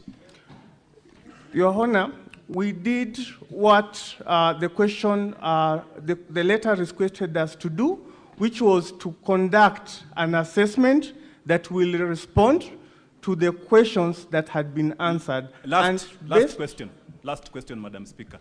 Madam Speaker, last question. The senators in this House, there's a live question which they want an answer from you. The evidence was given that a computer was used at the county assembly to vote for 3 MCS.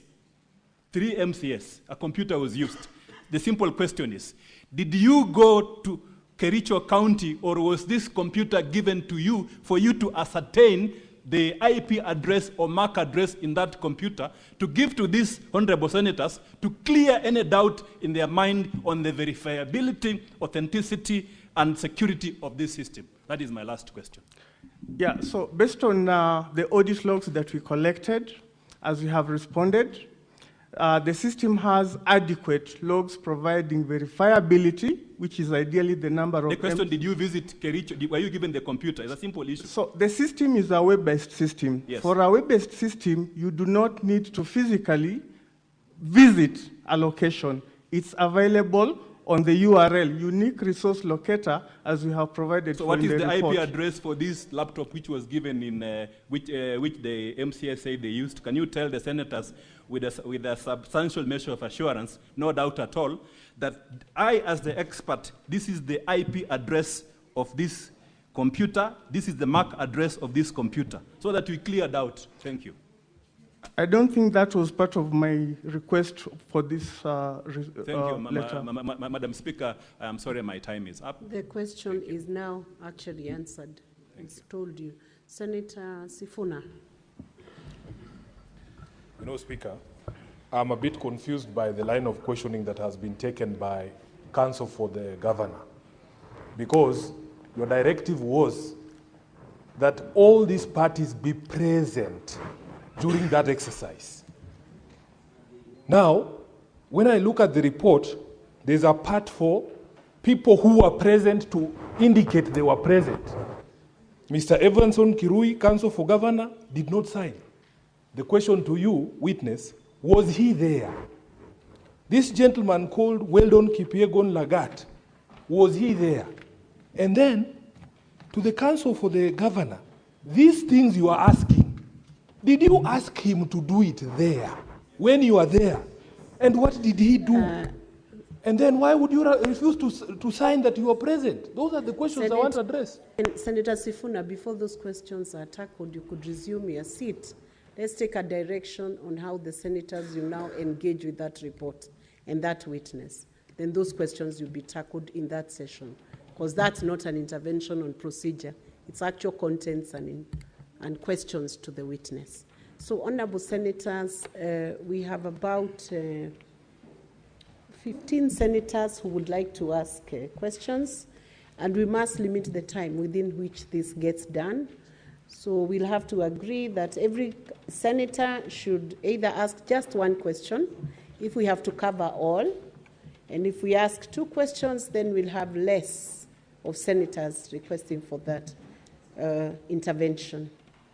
So we do one question per senator. Is that agreeable? We need a consensus. Okay. So one question. So you have asked yours already, so I'm not giving you another chance. He will respond. I'm sure he's already gotten the gist of the questions. Senator Chute Mohammed. You take about 5 questions, and then you respond, and we go to the next segment of questions. Thank you, Honorable Speaker. A witness from the MCA. Your time is 1 minute, and the clerk, you'll be strict with your time. 10 seconds is gone. Sorry?